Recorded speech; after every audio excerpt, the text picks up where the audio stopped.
Like right there. Welcome to Chronic Combat Conversations, a live look at our best bets, picks, and predictions for every UFC card. Here now with your hosts, TB Scouting MMA and Guru Scouting MMA back again for UFC 268. Kamaru Usman versus Colby Covington II for the welterweight belt in Madison Square Garden, the world's most renowned arena.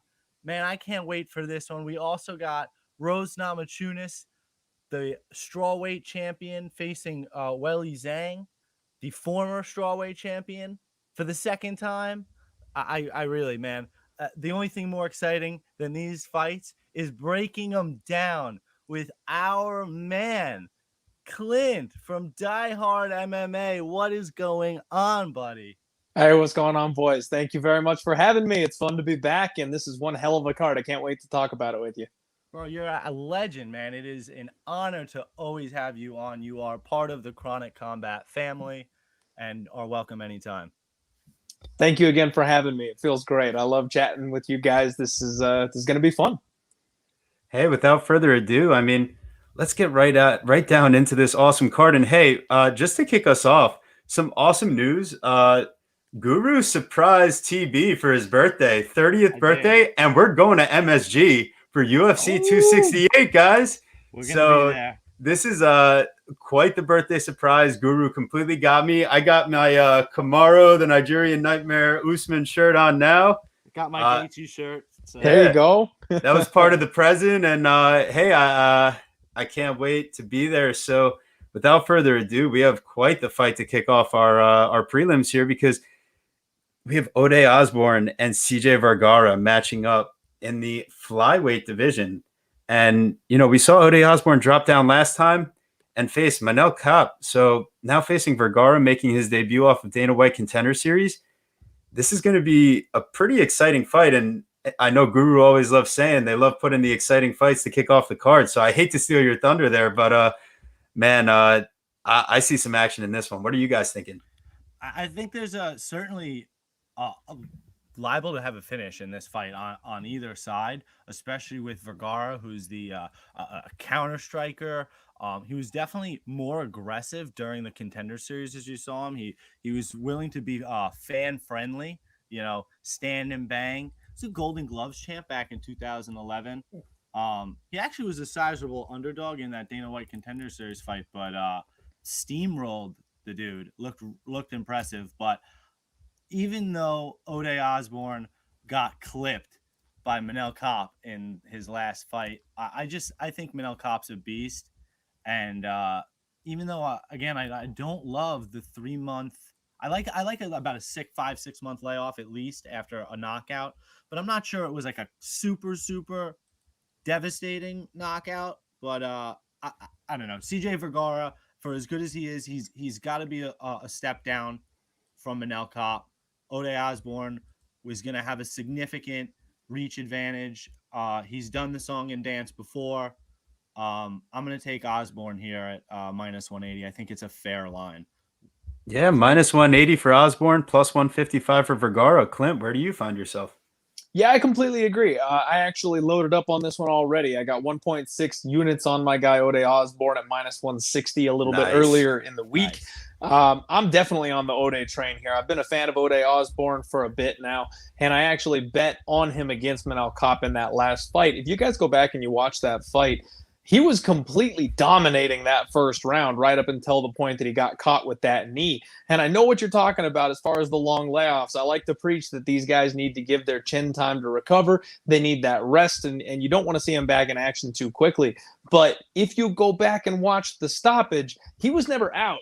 He got caught. He fell back. He fell down, and the referee stepped in and waved it off immediately. Now, this is one of those spots where, maybe the writing was on the wall. Maybe Manel gets on top of him and pounds him unconscious with 4 or 5 more quick shots. That very well might have happened, but when the fight actually got called, he wasn't out yet. He just got knocked off his feet. So I don't think he's going to have too much damage lingering from that one.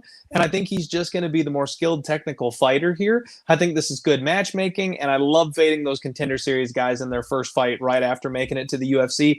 Big step up in competition, big reach advantage. Give me Osbourne. I think he's going to catch him coming in and knock him out early.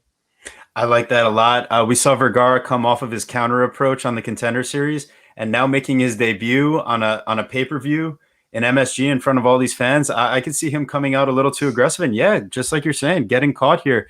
If you guys follow at Diehard MMA Pod on Twitter, you could beat that line movement, because Clint is all over it on Mondays. So if you guys go and check out his shows, he always does a live stream depending on daylight savings time is exactly when it starts. So there will be a change soon. Right around the corner. The show's going to be shifting about an hour. That's right. But hey, make sure you guys check that out, because one thing Chronic Combat doesn't do a great job at is beating the line movement. But Diehard MMA Pod, he's definitely got you on that. And hey, we ended up on the same side. So that minus 160 is looking pretty good, as I'm looking at a minus 180. And I, honestly, back to really quickly to the spot. I think that Osbourne kind of did them a favor by taking the Manel Kape fight, right? He was supposed to fight like Amir Albazi a little bit before that, and he gets like 3 steps up in competition and takes Manel Kape. So I think maybe they do kind of throw him a little bit of a bone with Vergara, but Vergara is going to be a handful. Definitely. So on to our next fight here.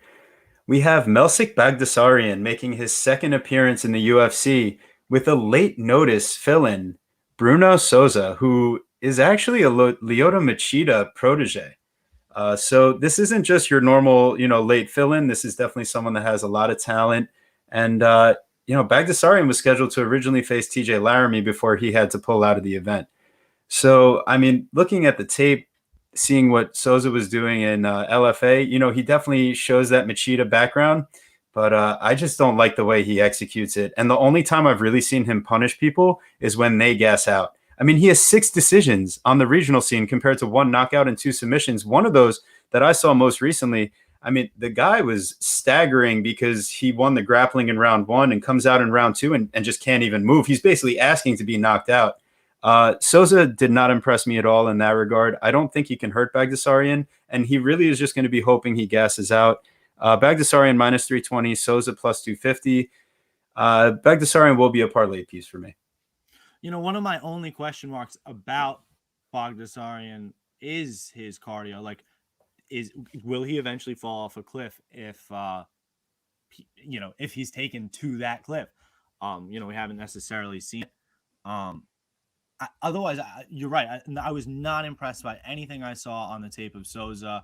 I mean, other than his style's kind of cool, right? Like, he's kind of Wonder Boy-esque, obviously karate, Lyoto Machida-esque, very wide stance, variety of attacks, especially with the kicks. But he needs to keep it at kickboxing range. Like, needs to. Like, if it gets to boxing range, like if it gets into the into the pocket, he's in trouble. Bagdasaryan is a cannon. And, not the glass kind of cannon either, like the real kind of cannon. Like, he's coming for you. And other than the cardio thing or some sort of weird weight cut or whatever, I think Melsik's actually a full play. What do you think, Clint? I couldn't agree more. You guys absolutely drilled this one. I think he's a parlay piece. I think Melsik is an absolute monster. And I am just not impressed with Bruno Souza. I mean, the way the kid strikes, he's a Machida clone, man.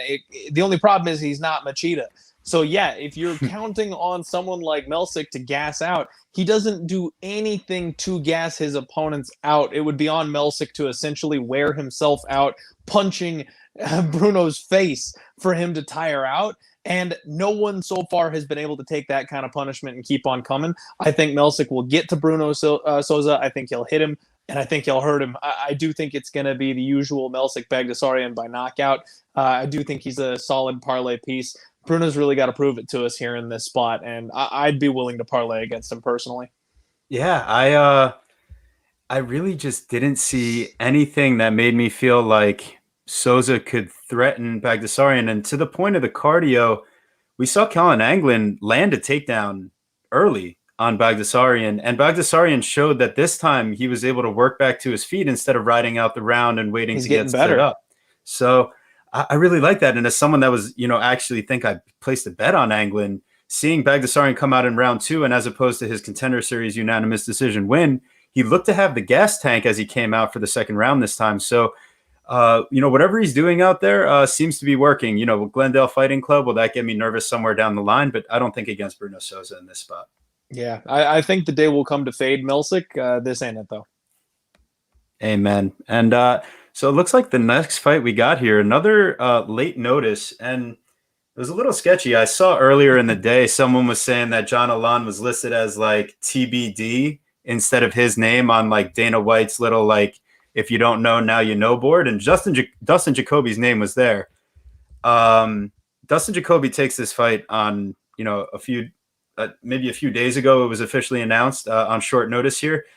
And I don't see any reason not to be hammering Dustin Jacoby here. John Allan, maybe he's TBD because he's about to be pulling out of this because he doesn't like the late notice matchup. But quite simply, John Allan went to decision with our good friend Slow Mike Rodriguez.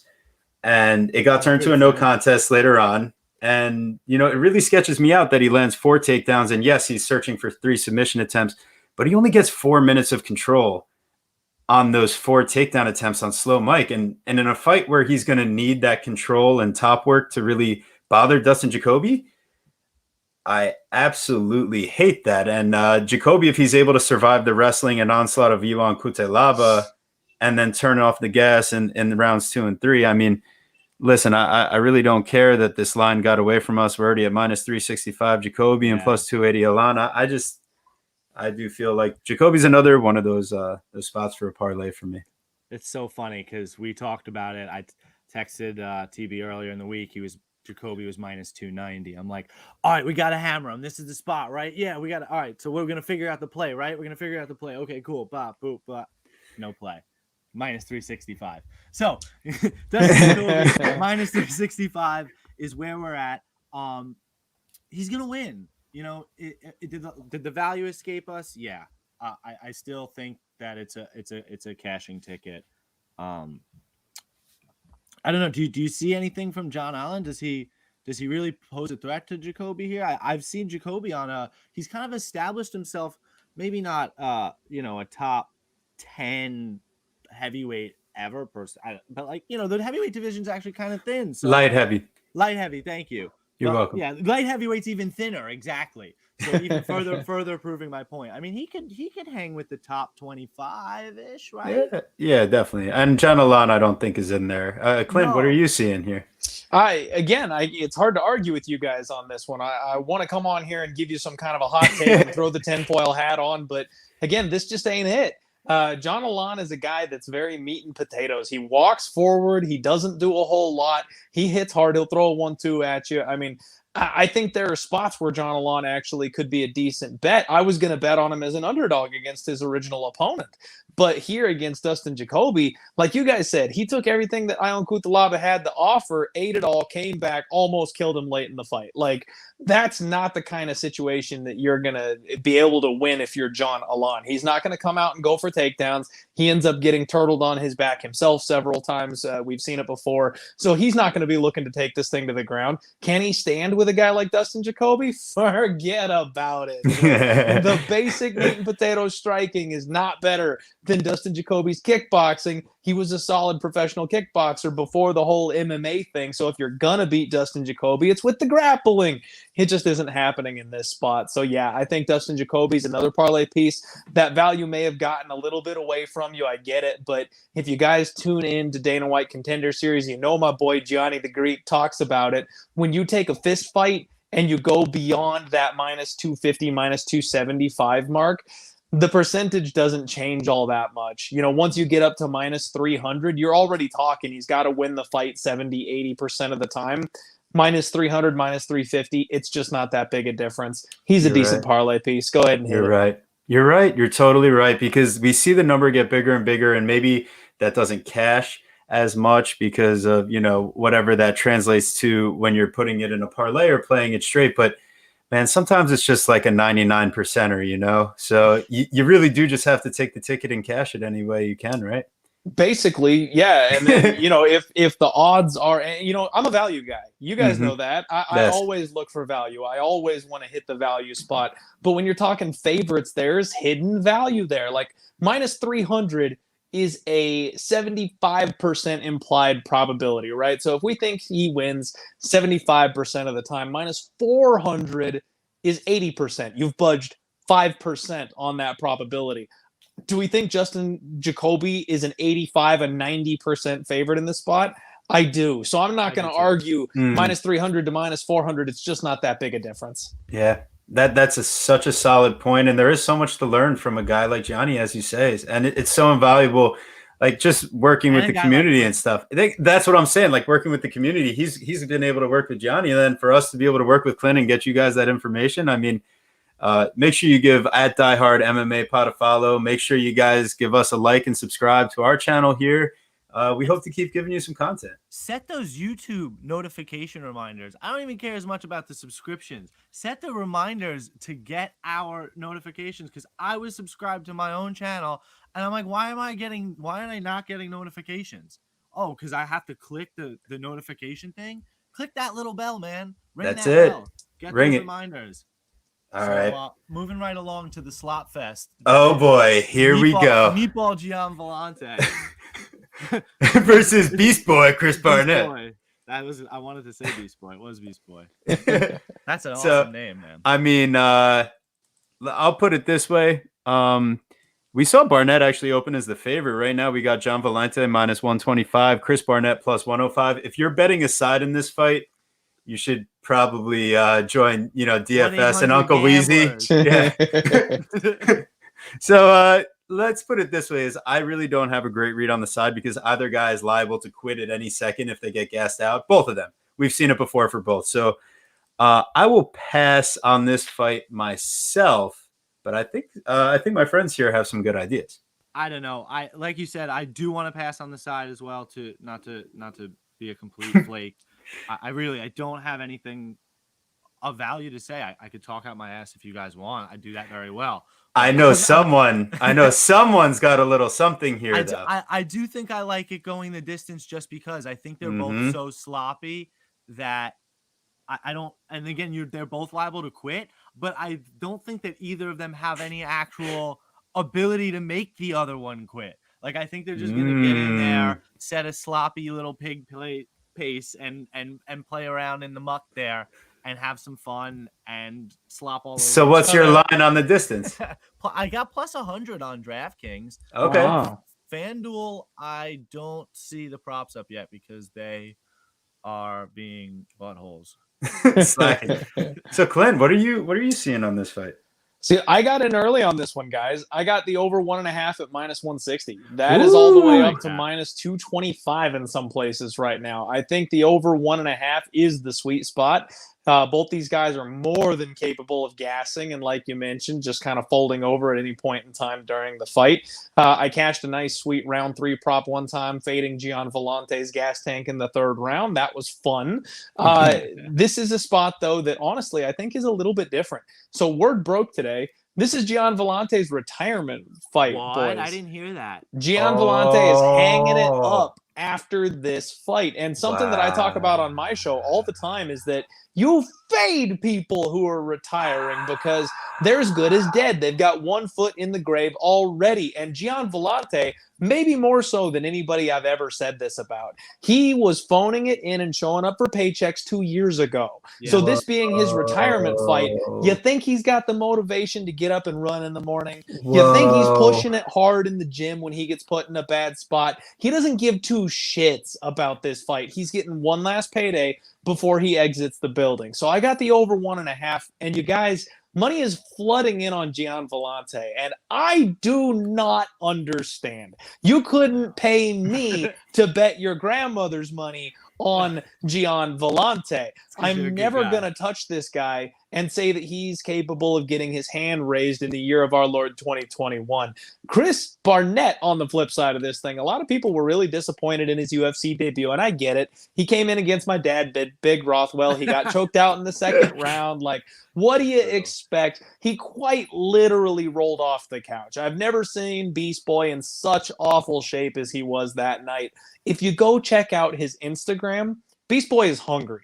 Beast Boy actually wants a career in the UFC. Beast Boy is actually pretty young. He's got a couple of years left, and if he gets his shit together, he could actually fight for a little while and collect a couple paychecks like Gian did a few years ago. Guys, Beast Boy wants this fight. I'll be honest. This is a bum fight, and you're not supposed to gamble on these. But you're giving me plus 110 on the guy that wants to be there. Two ships sailing past each other in the night. One guy's going to check out. The other guy's looking to check in. I haven't bet it yet. I'm going to see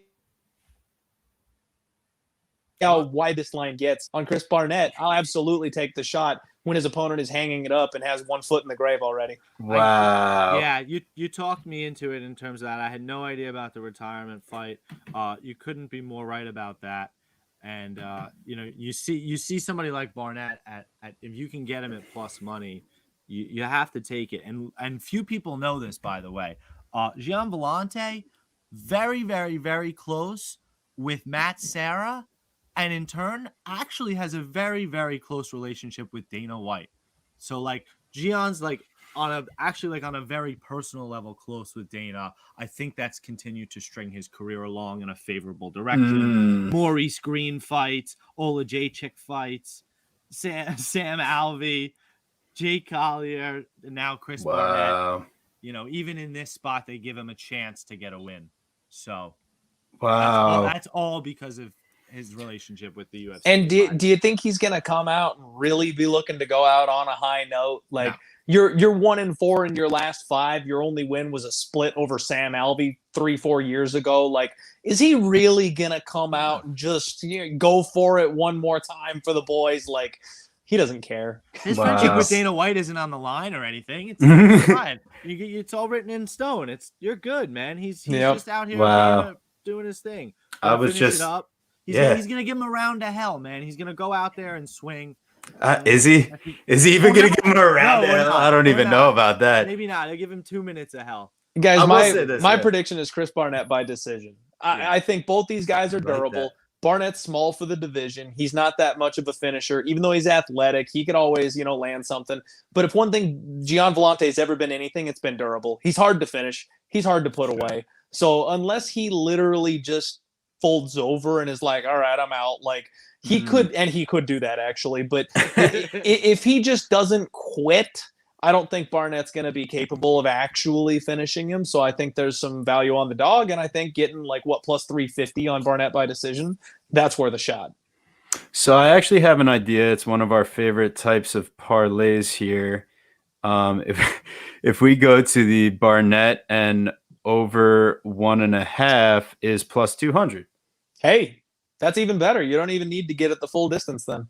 That's what I was saying, Clint. I mean, you talked me off of a spot that I completely wanted to stay away from. I think I found a little fun plus 200 here. So play. I was gonna say, because let me get ready here. We're going full. We're getting full degen play, my friends. That's it. Love it. We did it. So no, that's awesome. I love it. So let's get on to our next fight. This one. Yeah, hang on. I'm just calling 1-800-GAMBLER. No. All right. Don't tell Uncle Easy. I'm steering you guys down a bad path. That's right. You know what? Yeah. Oh man, they're so funny with that. I love it. Make sure you guys check out DFS also. Him and Weezy are the best. All right. So now we got Ian Garry versus Jordan Williams, the future versus Beaumaye, and I think Beaumaye might be going away after after this matchup. Wow, he seems not bad, right? That was like right off the top here. So that was great. He's already 0-2 in the UFC, and his last fight he was almost knocked out on his feet by Mickey Gall before getting submitted by Mickey Gall, which that's not so bad. But if you watch the tape and you see him get absolutely clubbed by by straights and a counter hook, that's not so great. And let me tell you something about Ian Garry. He's one of those guys where it's the 1-2 combo all night. He's just going to come out and it's just 1-2, 1-2. He's going to walk you down, get you to the cage. And when you're hurt, he doesn't care. He doesn't mind. He'll take you down too, and then he'll work the ground and pound. And he's been in there battle tested against grapplers that are way better grapplers than Jordan Williams. I've seen guys go from, it was the craziest position to end the round, and maybe that's how the transition happened. But Garry was like in a top position, and somehow this guy like crawled up his back backwards. I don't know, crazy transition. But anyways, he was facing these guys able to pull off crazy knee bar and ankle lock submissions. I'm not worried about Jordan Williams submitting him. The only thing I'm worried about is that Garry tends to like kind of leave his hands low every once in a while, but his chin's been proven over 5 rounds, and so is his cardio. So in a 3-round fight against Jordan Williams, who, you know, has been cutting to 170 with his diabetes, that's where I'm like, all right, it's Garry by knockout. And if you just look straight up at the line, I mean, the fight really isn't like, you know, that appealing when you just go to the money line or anything. I mean, Ian Garry's really starting to run away with it. He's at -400. So is there any type of narrative that we could fade here, or is this the fight where we just kind of want to follow the narrative? Dude, I think you broke down the fight perfectly. I don't know how much more I have to say in terms of that, but if we want to talk props, I think maybe we could go, dude, that's so crazy. I was thinking like that Ian Garry round 1 or 2 prop.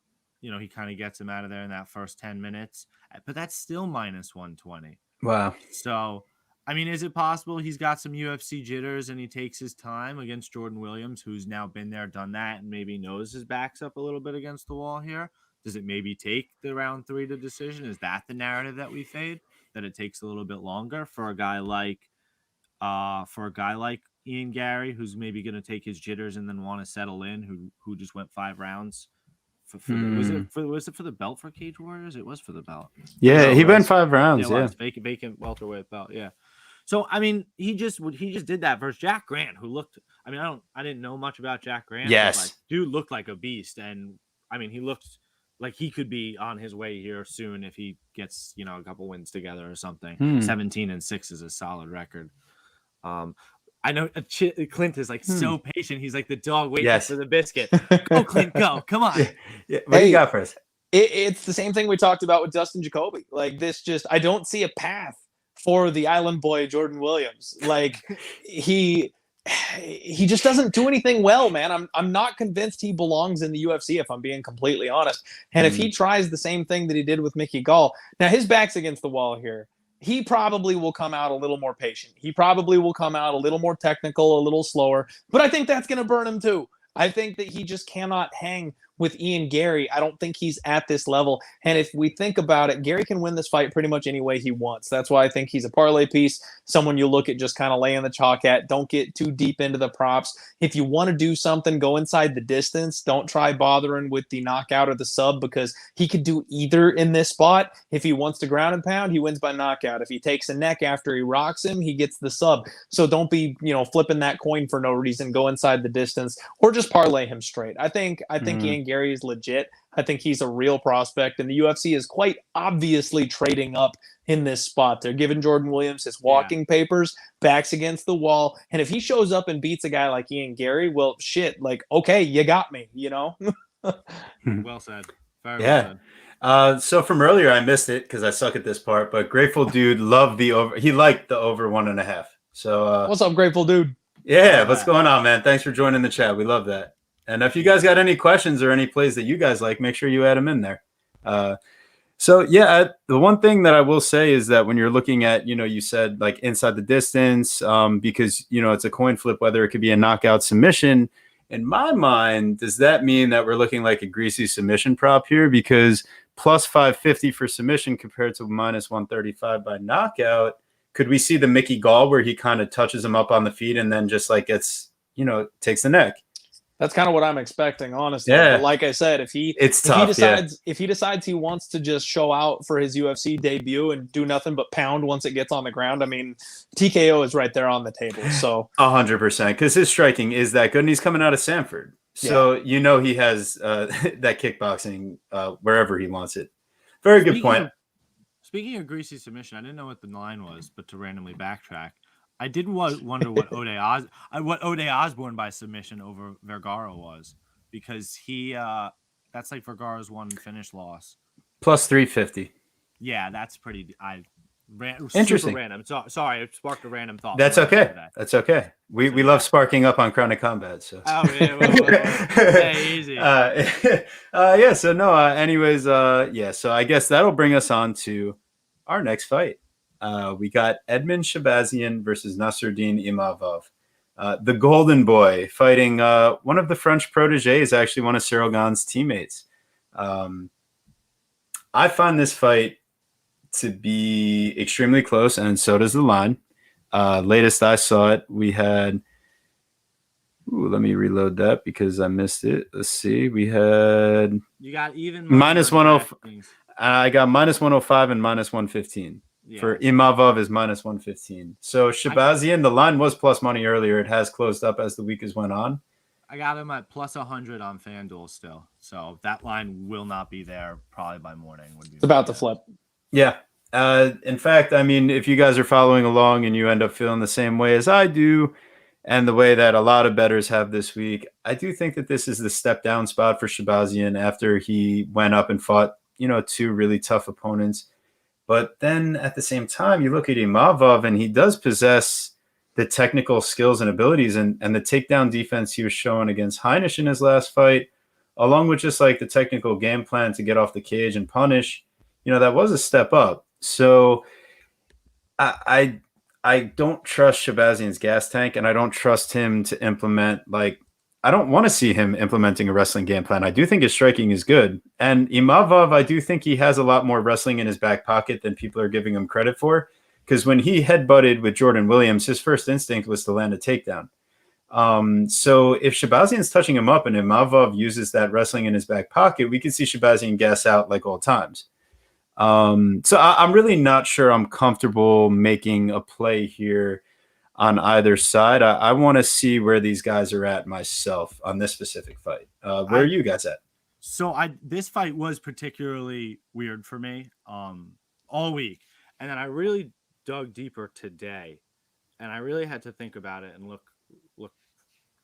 back into the tape. Well, give me the goods. Maybe you can sway me here. All right. I listen. I don't know. Listen, I'm trying to do my little crystal ball thing here.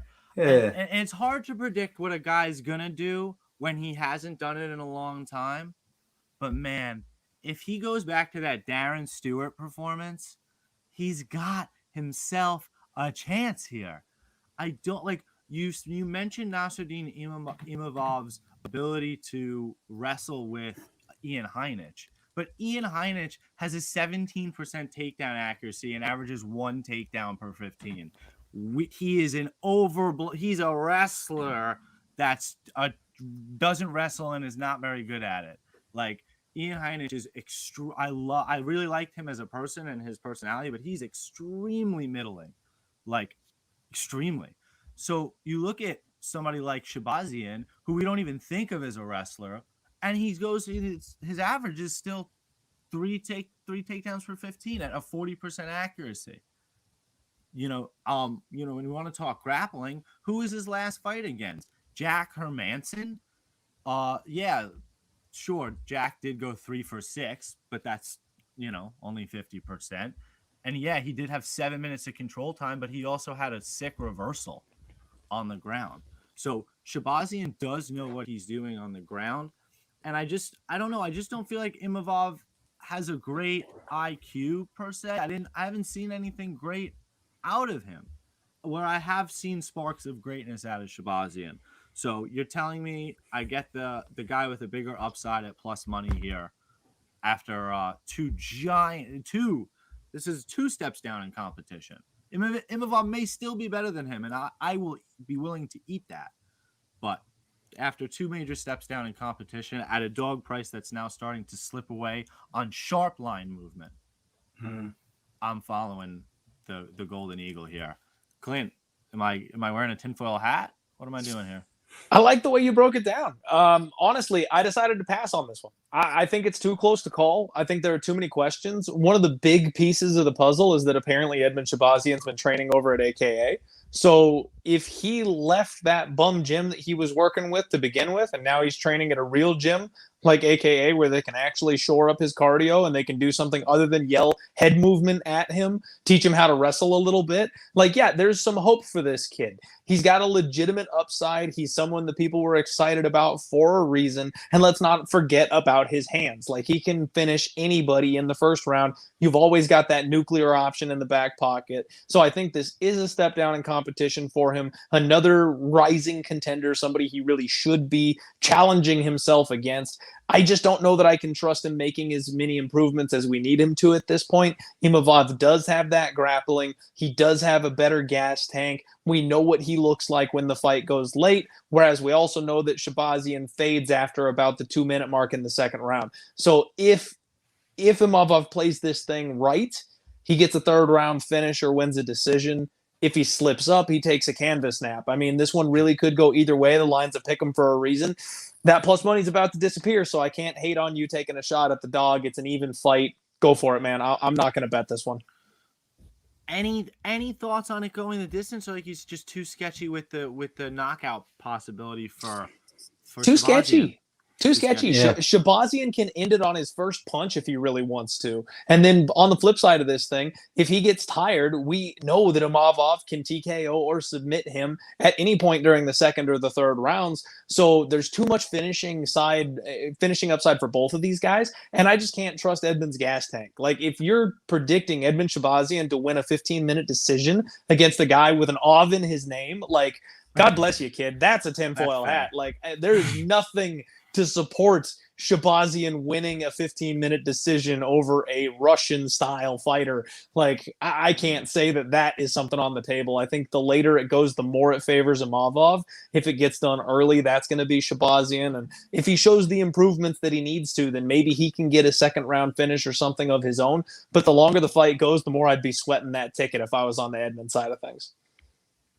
Yeah. Thank you for answering that, but I'm glad to draw a little bit more out of you. So hey, awesome. I'm here for it.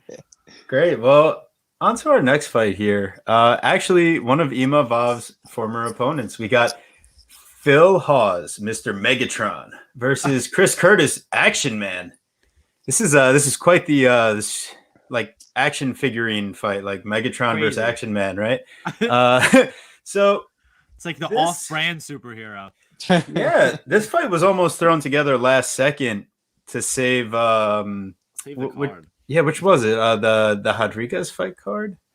I think so. It? Yeah, and so Hawes didn't want the fight on like 24 hours notice, which after doing some tape, I can kind of understand why here, because Curtis, he's a buddy of Sean Strickland, a training partner down at Extreme Couture, and Strickland, was telling McMaynard, hey, listen, give this guy a chance. So I know that they were happy they got this fight rebooked, and anyone that can go in there and spar and be in there with Strickland and all that, that he's got some respect. We're talking 26-8 for his MMA career.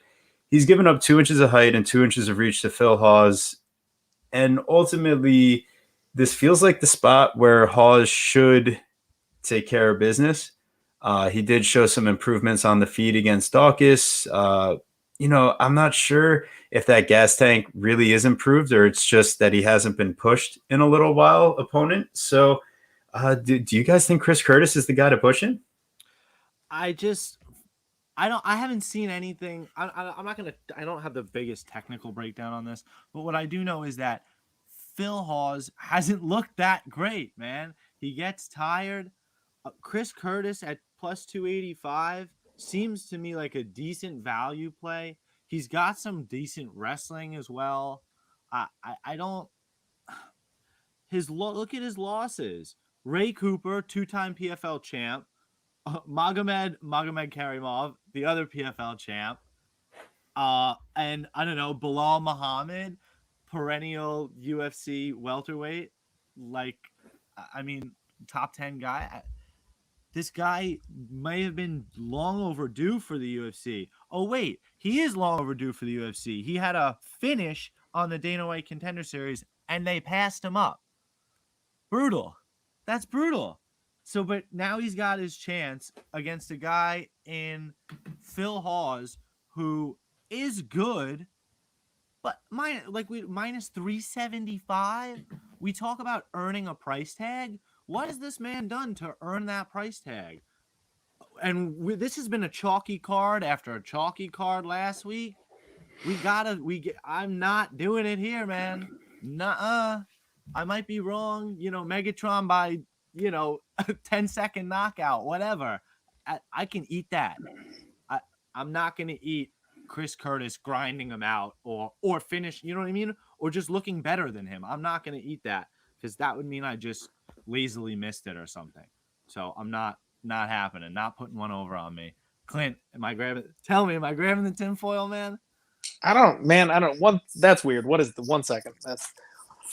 We're going with the dog, boys. All right, hold on. Get this man up there. Let's go. Let's go. No, my guy, I absolutely love Chris Curtis. I'm going to back him here in this spot. I'm waiting for that line to get wider. What we've got is Phil Hawes, who is the perennial bed shitter. I know he's on a good run right now. People are feeling warm and fuzzy and comfortable back in Phil Megatron Hawes right now. He's the bigger guy. He's got the longer reach. First off, I think he ducked Chris Curtis in that first fight for a reason. He went, no. I don't want to take this guy on short notice. And then they rebooked the fight after giving him some time. Now, one thing we've noticed recently is, especially with these bigger guys that cut a lot of weight, those repeat weight cuts, they take a toll on you. Do not be surprised if my man Phil Hawes looks like a sucked out eggshell on Friday when he steps on the scale. I would expect him to have a hard time making a second weight cut. And what happens with Chris Curtis, guys? He just never goes away. He never goes away. He doesn't have the greatest wrestling takedown defense, but he's got a great get-up game. He's got good submission defense, and he's only been finished once. That knockout came from the PFL champion, Ray Cooper, a man who can kill anybody in the weight class, and I honestly believe would be competitive for a UFC title if he flipped divisions. I think if he came over and fought in the UFC, he would do just fine. So I'm not counting one knockout loss to freaking. Ray Cooper should be coconut bombs. The way he throws those missiles. Yeah. That's a more fitting name for him, the way the guy hits. So I don't have any problem with Chris Curtis's chin. He's durable. He comes forward. He gets up. He wears you out from you trying to take him down. And then when you fade, he just starts to pour it on. If you watch his fights in the PFL against Magomed could barely breathe at the end of the third round, guys. It took everything he had to survive round 3, and he was backpedaling the whole third round, just trying to stay away from this man striking after 10 minutes of time trying to grapple with him. He's got a great gas tank. This is the exact kind of fighter that will beat a man like Phil Hawes, and I'm round 3 sprinkling 22-1 on my guy Chris Curtis to win in that third round. I think he finishes Phil Hawes late, and I honestly wouldn't even be surprised if he can't quite get the finish. I expect the finish. If he can't quite get the finish, he can win in round 2. He can win by decision. I really think Chris Curtis can take this fight over after about the 7-minute mark. If you look back on Phil Hawes' record, the one fight that he lost in the UFC was to Julian Marquez. He got one takedown himself in that fight, landed 17 significant strikes, and then got KO'd in round 2. This guy is almost exactly like Julian Marquez. Tough, durable, hits hard, comes forward, doesn't take your shit on the ground. I fully expect Chris Curtis to be able to replicate that, and he's going to be the parlay breaker this week. I like Chris Curtis. Wow. I haven't bet him yet because that price is going up, but I will be backing Chris Curtis on Saturday, and I will be sprinkling that round 3 prop. Love it. Wow. Thank you for that, man. One thing I've been trying to get better Love at, it. one thing I've been trying to get better at is smelling the shit, man. Smelling the shit in the apple pie. I'll be like, no, that's the one. And that's the fish that stunk to me, man. It's Phil Hawes, man. I think that you know what, it's tough because there are spots where everybody is all on board together and we all completely understand why we're backing a favorite, and then it's only in hindsight that it's only in hindsight that it makes perfect sense. Jan is a perfect example. I live bet Glover between rounds 1 and 2, guys, because as soon as round 1 went by, I went, oh shit, all right, guys, Jan is a 185er.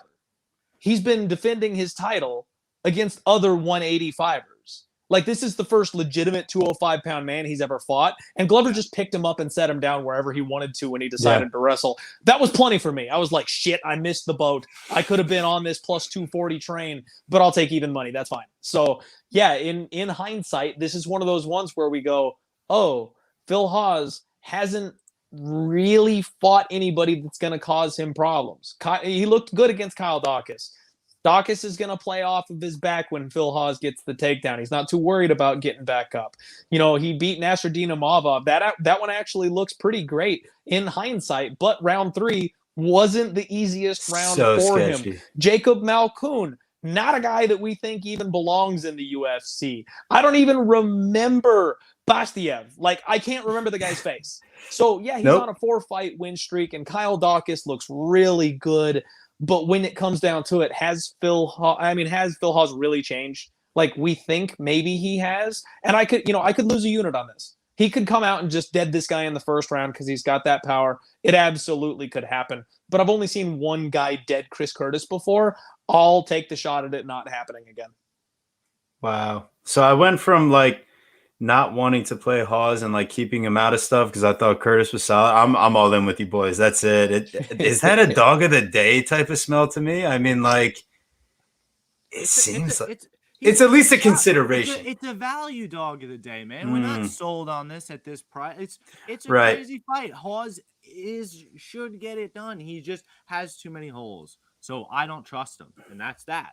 So we're taking a shot on the dog. If anything, just don't parlay him. You know what I mean? Like, if you're not sold, if you don't want to believe, if you like Phil Hawes, just don't lay big chalk with him in like a 3 or a 4 leg parlay. Don't let him be your big apple pie shitter for the week and ruin your night, man. We're talking about taking a shot at a plus 280 dog. If we want to go all the way back to the beginning of the show, we're talking math, we're talking numbers. He has a 26% chance of winning the fight. You're telling me they fight 4 times. One of those times Phil Hawes doesn't have a bad weight cut and gas out. Like, I'll take that shot. I think 25% is undercutting this guy a little bit too much. Totally. I love the way you look at that. And wow. Yeah, no, it's just a great way to break it down, especially when you go down to the implied percentages, like the implied probability, like you always should. So to our next fight, we got Raging Al Iaquinta. Are we on the main card? Where are we? Not yet.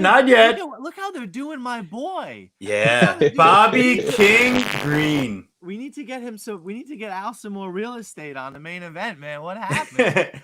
I think he sat out too long. They pulled him from the rankings is what happened. Because if there's a number next to his name and he's fighting, someone that's not named Bobby Green, they probably do put him on the main card for what it's worth. But listen, this fight, I'm excited.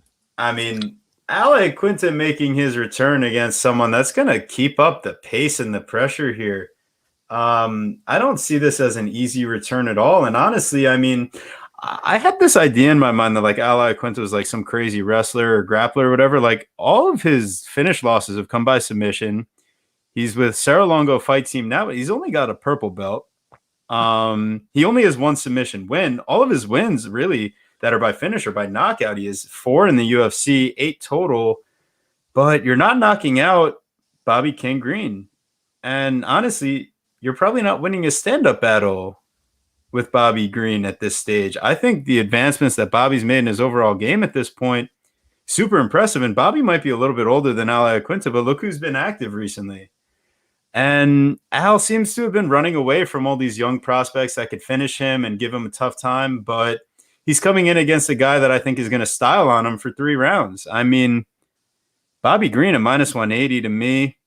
Al Iaquinta, I think time is passing by in this game. And that Cowboy fight and then that Hooker fight were such bad looks consecutively, just as far as like seeing the competitive side. Give me Bobby Green, man. Minus 180 feels like a steal. Yeah, it's really tough. Raging Al, man, was just coming up. He was one of my favorites. Just, I don't know why, almost for no reason. Like, just the way he stepped in to fight Khabib for the title, like, Brandon, like, that was like the coolest thing ever, right? Like, that was awesome. I just I don't know, I was always a fan. I love the way he sunned Kevin Lee. He was one of the people that really, frustrated Jorge Masvidal, like was in terms of the split decisions of his career, putting the thorn in the side of causing the resurrection for Jorge in terms of those split decision losses. And when you go back to the knockouts for Iaquinta, knocking out Ross Pearson and Joe Lozon, who have like legendarily, like, I don't know, have just fought everybody, let alone lost to most of those everybody's. So yeah, I love Al, and we do know Bobby Green loves to make every fight closer than it should be. So it's just all around sketchiness. What I really do like is the fight going the distance, but the bookies like that too. So I'm just gonna kick back with my buddy at the fights, and I'm just gonna watch this one as a fan because I don't know, I can't. I listen, Bobby Green by money line at -180 is probably fine. It probably is fine, but I don't know. What do you think, Clint? Probably my favorite bet of the night. I got 3.3 units on Bobby Green at -165, guys. This is a spot where, one of my betting mentors, shout out to Jimmy the Bag, check him out over at Pub Sports Radio. He talks all the time in hockey about when you've got a team that's down, especially in like a series in the playoffs, you're up, 3-1 on the series. You step on their necks. You take the opportunity to get the kill and get out of dodge so you can rest up for the next series. He loves betting that spot because in hockey, comebacks after being down 3-1, they just really don't happen. So that's an angle that I've tried to kind of apply here to MMA. And this seems like a step on his neck type of spot. Bobby Green has been active. Bobby Green has been giving fits to some of the best fighters in the world. That fight with Rafael Fiziev was incredible. And I think if you give Bobby Green one more round, I'm gonna go Nate Diaz on this one. If you give him one more round, he finishes Rafael Fiziev the way he was turning it up there in the third round. Man, he's an incredible striker. Bobby Green's an incredible striker. You might be able to take him down. You're not keeping him down. Once you get him down, you're not submitting him. In fact, he might submit you these days. He has tried a couple times and been very, very close to getting it done. Bobby Green is so well-rounded. And the other thing, guys, I did my due diligence. I'm stalking this guy on Instagram. Bobby Green's got a chip on his shoulder. If you go through and you watch everything he's talking about being the guy that gets up out of bed before his opponents. He's talking about glory. He's talking about wanting to be great. He's talking about how you can't wait for tomorrow to go out and get what's yours. And then apparently Rage and Al came in talking trash, thinking that Bobby might engage him and pick up where they left off a couple years ago from when they originally fought. And Bobby Green shut it down. He's like, look, I don't talk trash anymore. I'm in there to do a job, but you better come correct if you're going to talk at me. So he actually he's going to make Al fight him in the octagon. Al hasn't hit a takedown since 2016 against Joe Lozon. So the vaunted wrestler is a guy that can't get anybody to the floor. Does Al have knockout power? He swings some big overhand rights, but does he really have knockout power? He might clip Bobby Green a couple times, but if Rafael Fiziev couldn't get Bobby Green out of there, I don't think Al is getting Bobby Green out of there. This is a spot that I am uncharacteristically overly confident on my guy Bobby Green. Maybe that bites me in the ass. But again, another thing, Al Iaquinta's coming off of a double surgery, guys. He did a whole interview about it, that it took him longer to get back to the cage because the doctor said he wasn't healing right. They expected him to recover sooner, and he didn't. And now he's making his return. I don't think he can out-wrestle Bobby. He can't outstrike Bobby. He can't knock Bobby out. I don't think he's submitting Bobby. Where does Al Iaquinta win this fight? Right. I'm all over Bobby Green. Yeah. I wanted to. I liked Al so much that I didn't want to have to do it to him. And then, like you said, and like I also said, Bobby can be sometimes so sketchy. But after the extra, oh my God, where'd he go? After, oh no. Oh, we'll keep going here. He'll join us back. Jesus, where did he go? Listen, after the extra stuff that he so graciously added before tipping, I'm full in on Bobby Green. The tape showed me Bobby Green. It's the classic striker versus grappler matchup, except the grappler can't grapple and he can't get a finish. So again, I'd love to see the revitalization of Raging Al, but it's not coming here. I'm going to take the more active Bobby Green, barring any weight cut disaster, because he actually had that problem as well versus Jim Miller. So listen, I'm gonna have Bobby Green money line, but let's talk a greasy submission prop because Bobby Green has 9 career submissions, 9 career decisions, and 8 career knockouts. And Iaquinta's finishes have all come by submission loss, 3 of them, 2 of them in the UFC. So if Iaquinta's not looking so great on the feet, and then maybe Bobby Green adds a 10th submission to his career record at plus 1,600. Yeah, Clint's back. We got him. Oh no, can you hear us, Clint? You can't hear us, Clinty? I don't know what the hell happened. Something died on my side of things and kicked me out. One sec. All right, no worries. Well, Clint's figuring it out. Not a worry. I just gave you a crazy greasy submission prop.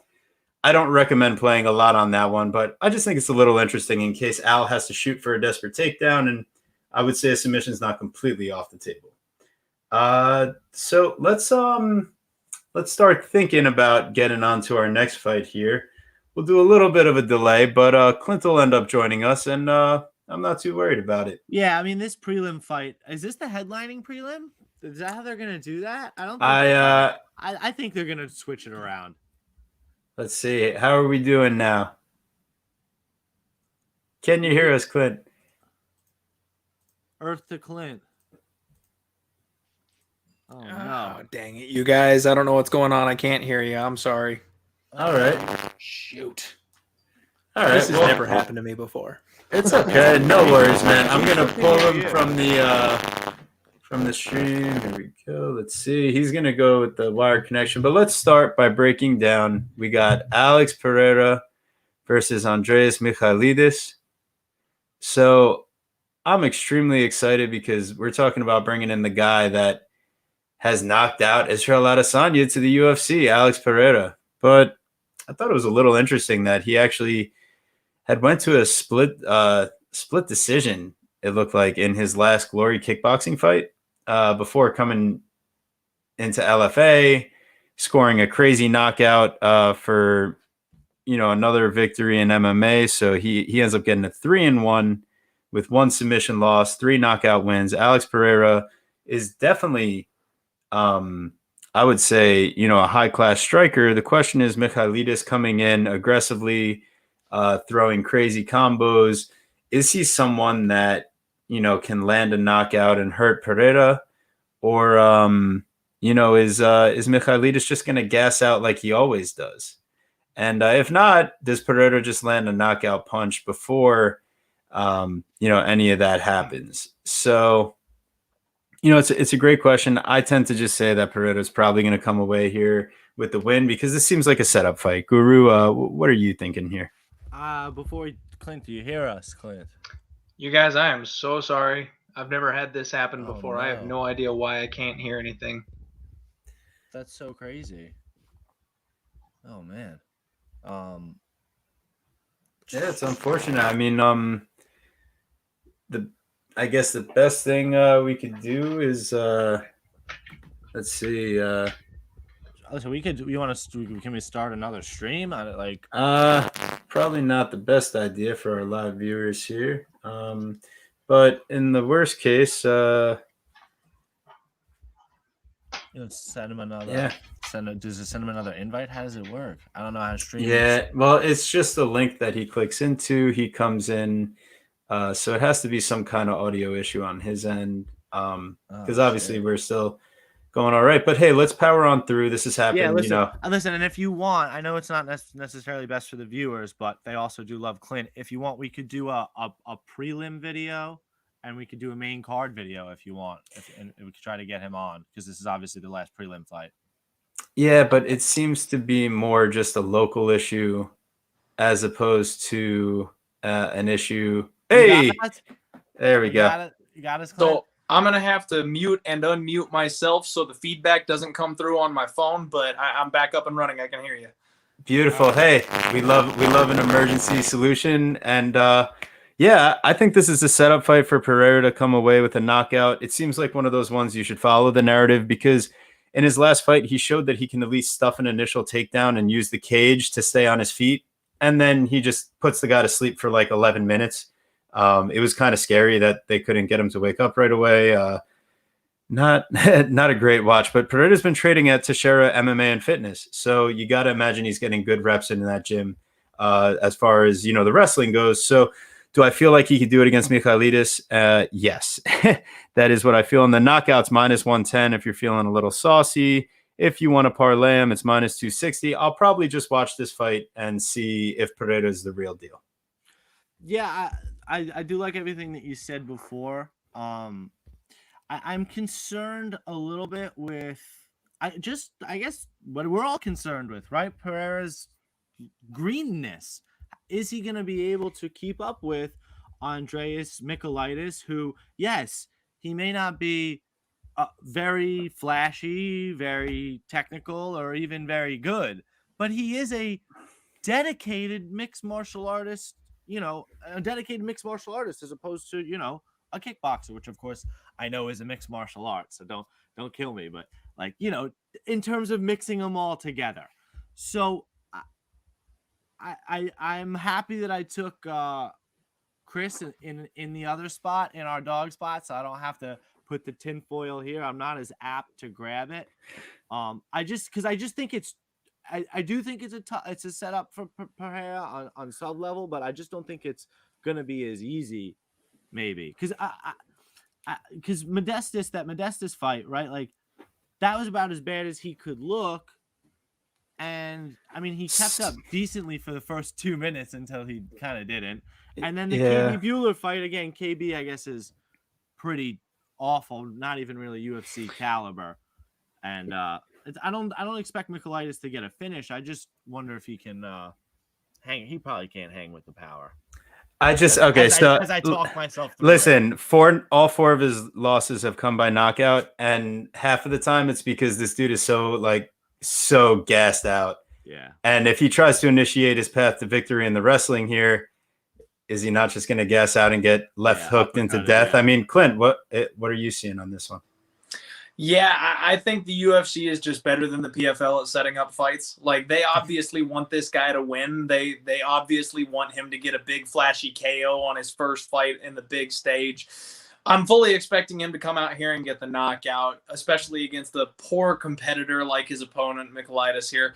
The thing is, we've seen this story before. He's brand new to MMA. We don't know what that takedown defense or that get-up game looks like. So if he doesn't catch that first left hook on the entry there, this could turn into a slog. And if you're looking to fade him, if you want to take a stab at the dog, just play Michaelidis by sub at 14-1. Yes. Like, there's a chance that he gets this thing to the ground, and if it gets to the ground and he's on top, he's a big, strong, heavy dude. We don't know that the kickboxer is going to be able to swim in that kind of water, so I'm personally expecting the favorite to roll. But if you feel like gambling a little bit, 14-1 is not a bad price on a guy who's mostly a kickboxer who might get put on his back. Yes, I had said that to TB before. I think it was today that I even said that. I definitely said that before we went on air at some point. So that was the only way that I see it for Michaelidis, that he might be able to, because you saw it in Pereira's, what was it, like his second MMA fight ever, or third? Yeah, it's weird because he mixed it in between kickboxing appearances, so it's like a lot of time passed, even from like his first and second MMA fight. Then he has a few kickboxing appearances. Then he has another MMA fight. Then another few and then it's like, so he mixes it all around. I'm curious how much strides he's made since he moved to Shara MMA and Fitness. And I mean, listen, his strength of competition wasn't so great on his last knockout. So maybe that takedown defense we saw using the fence isn't so impressive. I just don't trust Michaelidis' gas tank to like execute it for a long period. This is another potential bed shitter. Like, if you guys are looking to avoid the parlay bomb that might ruin your night, this is another one. He should win by knockout. He should curb stomp this guy. But if he gets ankle picked, you're going to be sweating that -300 price tag. Yeah. And kicking yourself about it too. Sitting there Sunday morning, trying to get psyched up for football, wondering why there's no money left in your account because Pereira got choked out in the third round and you didn't see it coming. Yes, you did. You didn't see it coming. Yeah, so I think like I said earlier, I'm gonna just enjoy this fight and learn about these fighters. So let's get to the main card, The guys. unbelievable main card. They just Possibly swapped main it card of around the- here. Is it main card of the year, guys? That was a debate I wanted to have. Is it 263, 268, or 269 as card of the year? Ooh. They're all right there. I would say so. It's tough not having a third title fight, but this is exciting. I still go back to that. What was it? Ferguson Gaethje back in February. That one was still legit. This would be a tough toss up between those two.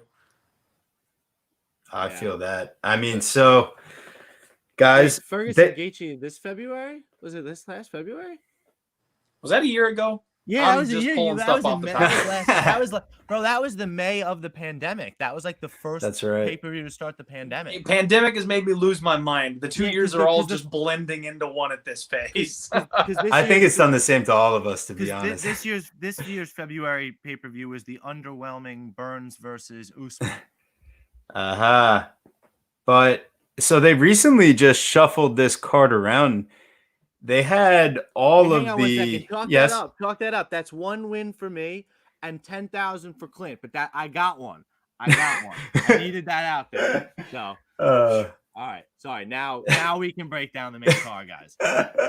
So we got the highlight: Justin Gaethje versus Iron Michael Chandler. They swapped this around because this was supposed to be the third fight on the main card, but they decided to let Trevor Whitman catch his breath before the two title fights. So we got a hell of a fight, a banger to start off our main card. I mean, fight of the night. This has the potential written all over it for however long it lasts. And I really don't know how long this fight's going to last. Michael Chandler is so willing to get in there on the front foot and go crazy. His defensive capabilities, 49% striking defense, in his very limited sample size, not great. That lead leg is always available to be kicked. And Justin Gaethje loads up on the leg kicks. However, Gaethje has been susceptible to guys that can bring the pace and put on the pressure on the front foot, and guys that can land at a high volume. So my question is, does Michael Chandler have that Iron Mike left in him? Can he go for more than a couple rounds? Was the Oliveira fight was that an anomaly because of all the grappling? Because I know Gaethje's not initiating the grappling, but you would think Chandler would have the advantage there if he chose to. It's just does he know that he can't trust his gas tank at this point? This guy has a tough weight cut. So, man, I find myself leaning Gaethje. I just feel like minus 210 for Gaethje, plus 175 for Chandler. Chandler has so much potential to just end this night early. I don't know that I necessarily have a great play on either side, because I really do think that Gaethje should win this fight more often than not. But at a 66% rate, listen, those leg kicks land early and Chandler starts gassing out. I mean, the longer this fight goes, I feel better with Gaethje. Where are you seeing it? For me personally, this might have fight of the year written on it, let alone fight of the card. I mean, this is exciting stuff. This could headline its own pay-per-view. I'm unbelievably excited. I find myself, I almost was going to do it. I almost was going to fade the t-shirt sake, but I'm on Gaethje, and and I'm back to even thinking that at minus 220, you can still even get a little bit of value on Gaethje. He's had an incredible level of competition. He has gone the distance and has shown that durability with some of the best in the world in terms of Dustin Poirier when he went for the 4 rounds with Poirier, and Eddie Alvarez at the time that he fought Eddie Alvarez. Eddie Alvarez was at his pinnacle. And what we learned from that, what Gaethje learned from that was he met morph from there. Could that morph be a little bit of a possibly of a fallacy with a Donald Cerrone and Tony Ferguson? Alex B saying unbelievable beginning to the main card. Yes, it is. Thank you for chiming in, Alex B. He's coming for him, man. He's coming for him. And one of the things that I heard was, oh, Chandler gassed out versus Oliveira. He doesn't have the gas tank. Blah, blah, blah. Listen, Chandler's a championship caliber fighter, and that man did not gas out. That man got overconfident to start that second round and he got caught. That gas tank was fine. He was ready. He thought he had a wounded animal in there. In fact, he did have a wounded animal in there. But you know who's most dangerous when you put him up against a fence? A wounded animal, because they're going to come with the death strike. And he didn't see it coming. And honestly, if it was his gas tank, if it was the weight cut, and that's why he got knocked out, I almost would feel a little bit better about Chandler here. But it's not. It's the shot that he didn't see while he was in an advantageous position. You know who's going to keep firing until they're asleep? Justin Gaethje. You know who's going to stand there? You know who I know likes the darkness? Justin Gaethje. Chandler talks the talk, and he used to walk the walk. But I saw him go to a dark place, and he went to sleep in it last fight. It was nearly a 10-8. I mean, it was beautiful round. It was one of the best. I mean, people aren't even talking about it like that. I don't know why, but like it's one of the biggest upsets in like flip-flops in UFC history. Put it up there with Czech Congo and Pat Barry. Like it was a complete flip-flop of what everybody was expecting. And it happened like that. So, like 10 seconds into the second round, right? Not exactly. And not only am I on Gaethje, but Clint, you're gonna have to wire me the tinfoil because this fight is going the distance. We are getting 15 minutes of this fight. Wow! We're at least getting to the third round, and you heard it here first. So Justin Gaethje, just as you know, a little heads up here, to win by decision is plus 400, and knockout is minus 110. Plus 460 on FanDuel, brother. Now, just as far as like a fight prop goes, to go the distance, what do you got for that? Because on DraftKings, we're talking fight goes the distance plus 200, yes. And if you want to say even just a fight parlay of Justin Gaethje and over 1.5 rounds, because we love doing those. Those are some of our best bets. 1.5 is, yeah. What do we got? Justin Gaethje and over 1.5 is plus 180. So you don't have to go all the way to decision for a plus 460. You're getting a big plus 180 on a guy that's minus 210. And we do think that Chandler does have the striking sensibilities to last. So now, Clint, you've been so patient waiting for us to break this down. Where are you on this awesome fight to start our main card? Just don't tell us your best play is one of these guys by first round knockout. I'm just so proud. The going against the grain and picking the crazy line that no one's going to see coming. I love it. I absolutely love it. You guys, my heart. I'm kind of in the Justin Gaethje gang here. Like, I definitely think that he's the rightful favorite. I think he should get this win. But plus 180 seems disrespectful of Michael Chandler.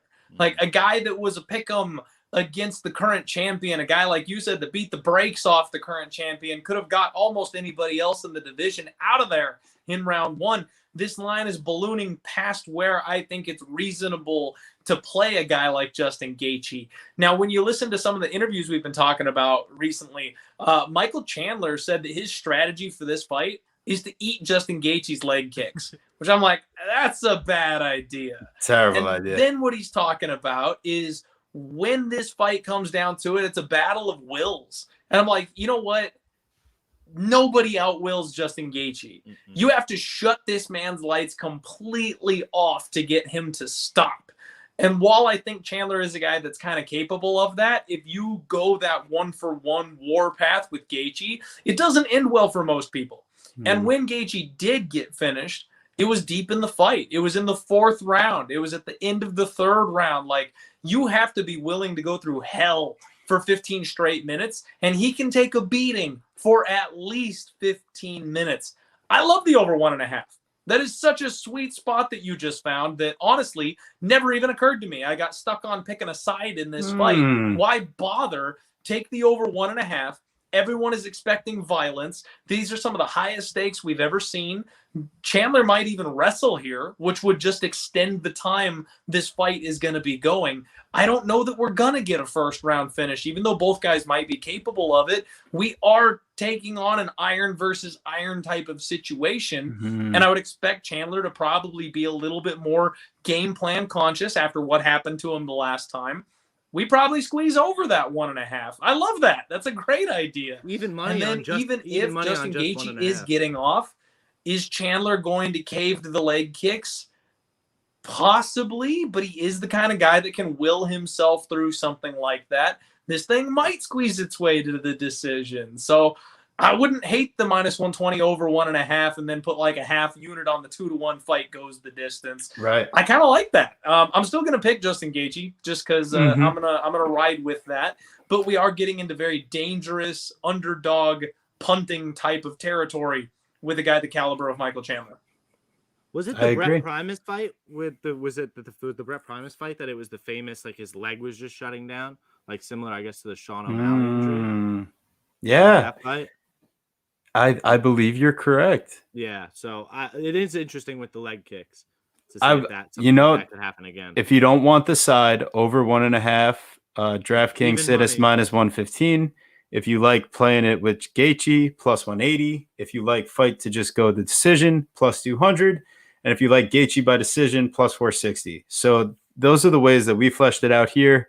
We're just hoping that we don't get a Gaethje round 1 knockout or a Chandler round 1 knockout. But hey, I mean, this fight's going to be worth the price of admission no matter what you do with it. So, I mean, he went 5 with Brett Primus. He went 5 with Ben Henderson. He went Mhm. 4 with Will Brooks, 5 with Will Brooks, 5 with Eddie Alvarez to a split, which is a very similar matchup to this one.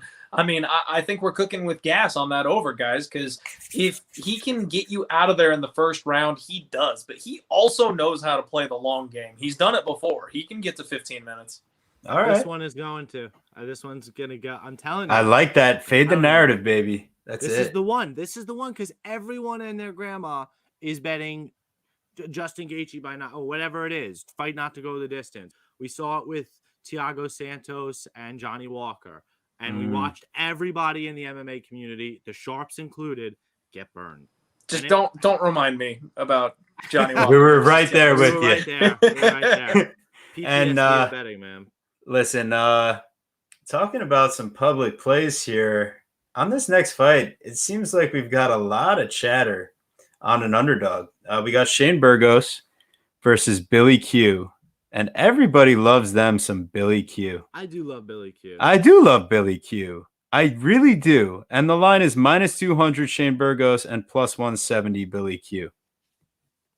I'm not sure if the line is wide enough in Burgos's direction. I love Billy Q. He's so much fun. Just from a technical standpoint, in the stand-up, I don't necessarily see it. I know he got the LASIK surgery and he came out like on fire versus Gabriel Benitez, scores an early knockdown. But yeah, it relied on the wrestling to get him through the rest of that fight as it happened. And Benitez actually scores his own knockdown come round 3.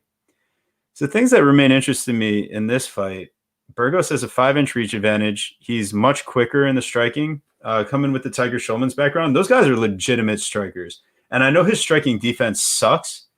But at the end of the day, it's still 58%, and he lands at a 49%. So he's landing at a higher rate than his opponents, still outlanding them by a strike. I don't see a way that Billy Q outlands him on the feet. And while we saw some early success from Makwan Amirkhani in the takedown department on Shane Burgos, we saw that fizzle out real quickly. And I know that Billy Q's got the cardio, but when you see him get worked to the body by Gavin Tucker, you really see those takedowns and that clinch work, start shriveling away. Yeah, and you know who likes to throw to the body?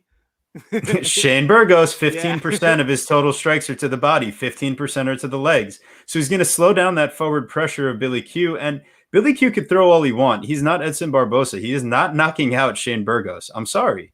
That's not happening. So I'm just curious, what the path to victory that's got all these people slamming Billy Q. And I know this is going to blow up on me and come back in my face when Billy Q just grapple fucks his 15 minutes to a decision here. But I just see Shane Burgos just styling on him on the feet and walking his way to a decision. I don't see this fight getting ended inside the distance. It's Burgos. It'll be worse when it blows back on you when he styles on him for 14 minutes and then Billy Q subs him with 1 minute left in the third round because he's just savage. No, but I think oh, okay, Phil, see you later. I think that I think Shane Burgos is gonna punish him. I think Billy Q is a little bit too game to fight, and we know how game Shane Burgos is. We've talked about major steps down in competition. This is one of them. Again, as much as we love Billy Q, this is a step down for Shane. Edson Barbosa and Josh Emmett are at the absolute top of this division. And Billy Q is working his way towards getting there, man. And Shane Burgos had a taste of the top, and he couldn't quite hang as much as he tried. Literally, right? His body was willing him, and his brain shut down. But man, we're one fight removed, like from what you said, from Billy Quarantillo losing to Gavin Tucker. What would this line be if Shane Burgos was fighting Gavin Tucker on Saturday? Right? I think Shane Burgos will still be a favorite, guys. So I like Shane. I totally agree with that. I like Shane to rebound here. He might even do something spectacular. He might get as much as I want to say Billy Q survives. I can't guarantee that he does. So like Shane Burgos parlay piece. Just money, yeah. I'm not touching him. I'm not doing our favorite over 1.5 type thing. Like, all right, it's sketch. It's sketchy. And to me, it's like Billy Q will be willing to put himself. Like he'll go for he'll go for the Kimura. He's going for a Kimura. Oh wait, he just put himself in a rear naked choke for no reason 2 minutes into the fight because he thought he had him. Like this, it's gonna be something crazy. This fight is gonna be awesome. The crowd is gonna be roaring after the Gaethje fight, man. Like it's going to be sick. So, Die Hard, give us something, man. Man, I love Billy Q. He's my guy. I called the upset last time around. I hit that gorgeous round 3 sprinkle with the kiss. Oh, yes, I remember that. Black belt. Oh, my God, I do remember that. He's a BJJ black belt. He's got that elusive striking style. He doesn't quite have as much output as Shane Burgos does, but he's much more effective with the striking and doesn't get hit nearly as much.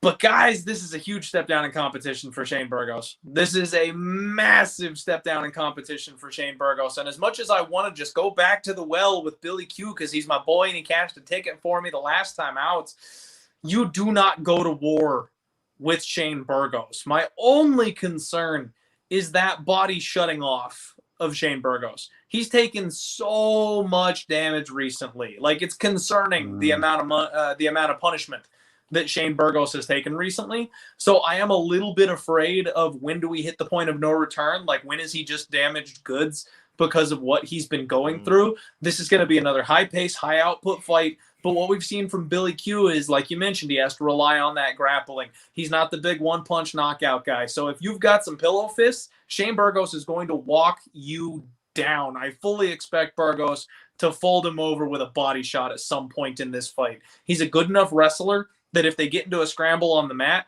he's not just going to give up his back. He's not going to fall into a triangle choke. He'll be able to stay safe on the mat, get back up, and then go to work on the feet, which is what he does. Billy Q's a guy that likes to go forward. Shane's going to force him to go backwards. You get tired going backwards. I think this is going to be a get-right spot for Shane Burgos, and I think it's Shane Burgos by TKO, if I'm being honest. And anybody worried about Billy Q's grappling, let's go look back at Shane Burgos' last win. Makwan Amirkhani. Is that guy good at grappling? Yeah, he is. So shouldn't be an issue. I like Burgos. Yeah. I ultimately it's a parlay piece. It's a parlay piece, and it could end up looking bad. I do think Billy Q is going to be like one of those. He's a professional fighter to me. He's someone you can trust to show up. Shane's got a 5-inch reach advantage too, guys. Yeah. Something that I failed to mention in my talk. That's not. It's okay. I got you covered. That is a long reach advantage, especially when you're talking about a guy who's been elusive throughout the majority of his career. good luck ducking out of the way of somebody with a ruler on the end of their fist. Like, he's at a full, and he strikes a half foot, 6-inch disadvantage here. And he diversifies his strikes. It's not like he's a headhunter. He's 70% to the head, 15% body, 15% legs. You don't normally see that type of distribution. He's really an all-around striker, and that's why you can trust him in this type of spot. Is that, is Billy Q really going to be able to build up that pressure and get him in those clinch situations? I can't trust it on a consistent basis when that's really his only path. So I mean, pretty simply, and he's not going to will either. Yeah. He's not going to will. Billy Q outgasses people. You're never outgassing Shane Burgos. No. If Josh Emmett couldn't knock him out in that third round, I'm sorry, I don't see a way that Billy Q I don't see it. Landed Josh Emmett by a strike somehow. Yes. That's sick fuck. That's sick fuck. That is the best way to put it. And it really is. Talking about a sick fuck, Frankie Edgar said he's going to be fighting in his deathbed. Yeah, it's crazy. Was that really the answer that we wanted to hear at the press conference? I'm sorry, guys. No. And then Marlon Chito Vera. This should be a fun one. I was gonna say, I'm concerned for us as a collective here, because last time we were all together, I hate to even bring it up, was UFC 264, and we had agreed on every pick, all of us, and it was brutal. So I'm hoping through these next three, maybe we find some spots. Divergence. Maybe. Listen, or maybe we all cash. I'd like us to all be on the same side and cash too. That's fine. I like cashing tickets the best. But for this fight, man, right? We got the return of Frankie Edgar, I guess zombie Frankie Edgar, because he might still be sleeping from that Sandhagen knockout. I watched that today. Was that this year? Because that's knockout of the year. Was that this year? Was that January? That it was this year. Yeah, it was. That was actually on one of our podcasts. Frankie Edgar was a dog of the day for me. Yes, because we liked him at the value, and then he got shut off in a minute, and nobody expected that. So 30 seconds. One of our viewers here, Eric Cody, commenting thoughts on a live bet on Marlon Vera after Frankie wins the first round. Ooh. So Guru, get to your breakdown here, because I feel like you're going to be touching on that a little bit. I think it's exactly that. I think that at this stage in Frankie's career, unfortunately, there is no Yair performance here. I don't think he's a threat for striking, and to throw shades of a fight that we've already kind of handicapped with Raging Al. I don't know where his wrestling is. I don't know where Frankie Edgar's wrestling is right now. He went to bat with Dukes. With Pedro Munoz, just straight kickboxing fight like he's in Glory. So I don't know. I don't know where he's at in his career right now. He's late, long in the tooth at 40 years old. Marlon Chito Vera, man, has looked unbelievable. He looked great against Davy Grant, and yes, he's a slow starter. So yes. Fellow viewer, if you can we'll be in New York, where they for some reason have not legalized sports betting, so we will not be live betting from the arena, unfortunately. But when Frankie Edgar has a great opening 3 minutes or so, if you can get Chito Vera at any sort of decreased money line, then you can get him now. I love it. I think Chito Vera pulls it out eventually. He might even get some sort of crazy finish towards the end. I do realistically think it goes the distance, and Marlon Vera gets it done, winning 2 out of 3 of the rounds, because of the fact that I don't think Frankie Edgar can hold him down for at least 2 out of 3 of the rounds. What do you got for me? Die Hard, tell me. See, this is the one where I'm a little bit frozen here, because I think I need to bet Frankie Edgar.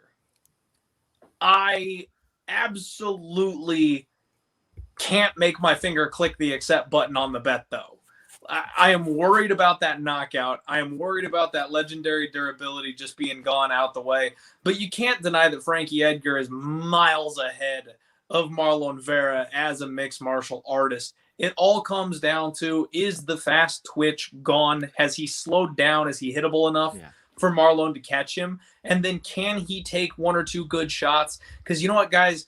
That was a freak knockout from Corey Sandhagen. The timing, the speed, the accuracy. It was so gorgeous. Chito Vera ain't doing that. No, Chito Vera walks forward and throws straight down the pipe at your face and it's up to you whether or not you want to get hit by it. Like, he's not going to finesse Frankie Edgar the way that Corey Sandhagen did. So if Frankie Edgar can slip, if he can move, if he can dodge, dive, his way, like, all he's got to do is get in on an ankle pick, and Chito Vera's going down. And people have this idea of, I don't think he can hold him down. It's not strength versus strength here. Like, Frankie's such a good grappler. He can chain different things to keep him down. It'll be a technique thing. It won't be a straight bully type of situation. He's not going to big brother him the way he did Yair Rodriguez a couple of years ago. He'll just chain stuff together enough to keep Marlon Vera off of balance and get him back to the floor. Round 3 is what concerns me. I have no doubt that Frankie Edgar can bank rounds 1 and 2 using that grappling, higher pace, being the guy coming forward.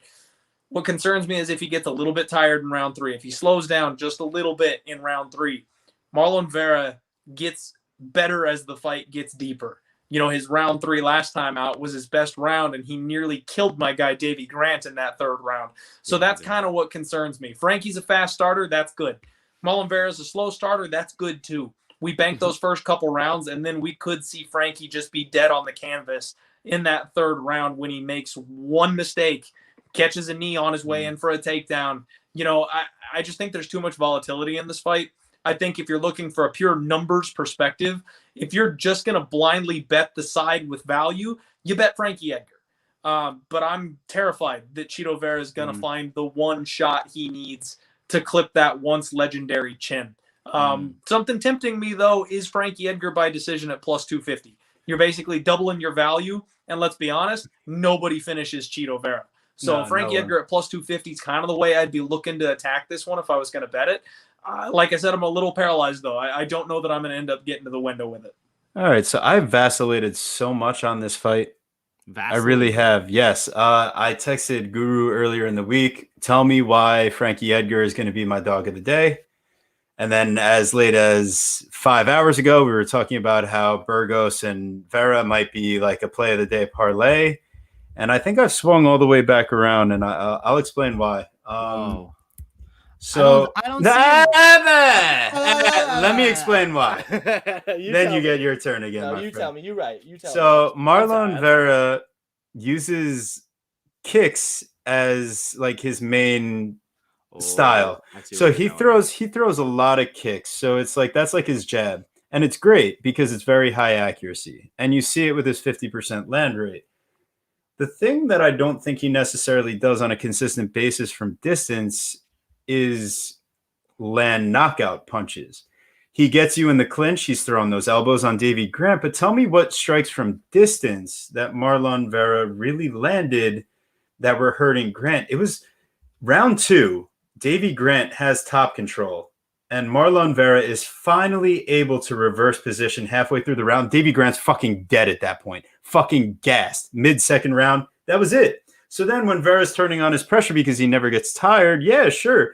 Oh, that's great. That's great. Now let's go to the distance numbers. We're looking at 61 of 109, 19 of 21 in the clinch, and 25 of 32 on the ground. The only places where Marlon Vera actually created any damage was in the clinch and on the ground. That's the only time that the announcers started getting excited. Oh, he's creating damage. He's hurting him. That didn't happen from distance. Those were the 15 leg strikes. Those are the teep kicks he's throwing, you know, the little jabs, stuff that I don't see Marlon Vera necessarily hurting people from distance on a consistent basis. And I don't, you know, maybe on a takedown attempt, he can land a similar type of knee, but Corey Sandhagen's athleticism and reach advantage and size really played into that knockout as well. And I don't think that Vera has the same type of fast twitch, you know, jumping knee capabilities. Now, listen, if Frankie Edgar tires out in the clinch, tires out, gasses out wrestling, it's going to get ugly with the ground and pound and the clinch strikes. That's 100% sure. But when I saw Edgar come out against Munoz and when I saw him come out against Sandhagen, his footwork is fine. His athleticism is fine. And he looks to be in great shape all over again. The things that concern me, he's 2 inches shorter and giving up 2 inches of reach. And this is him cutting down to 135. So he doesn't even have the size advantage anymore at this weight class. So that's what's kind of keeping me from pulling the trigger. And after saying all of that, do I probably still do the Frankie Edgar decision plus 250 like Die Hard's saying here?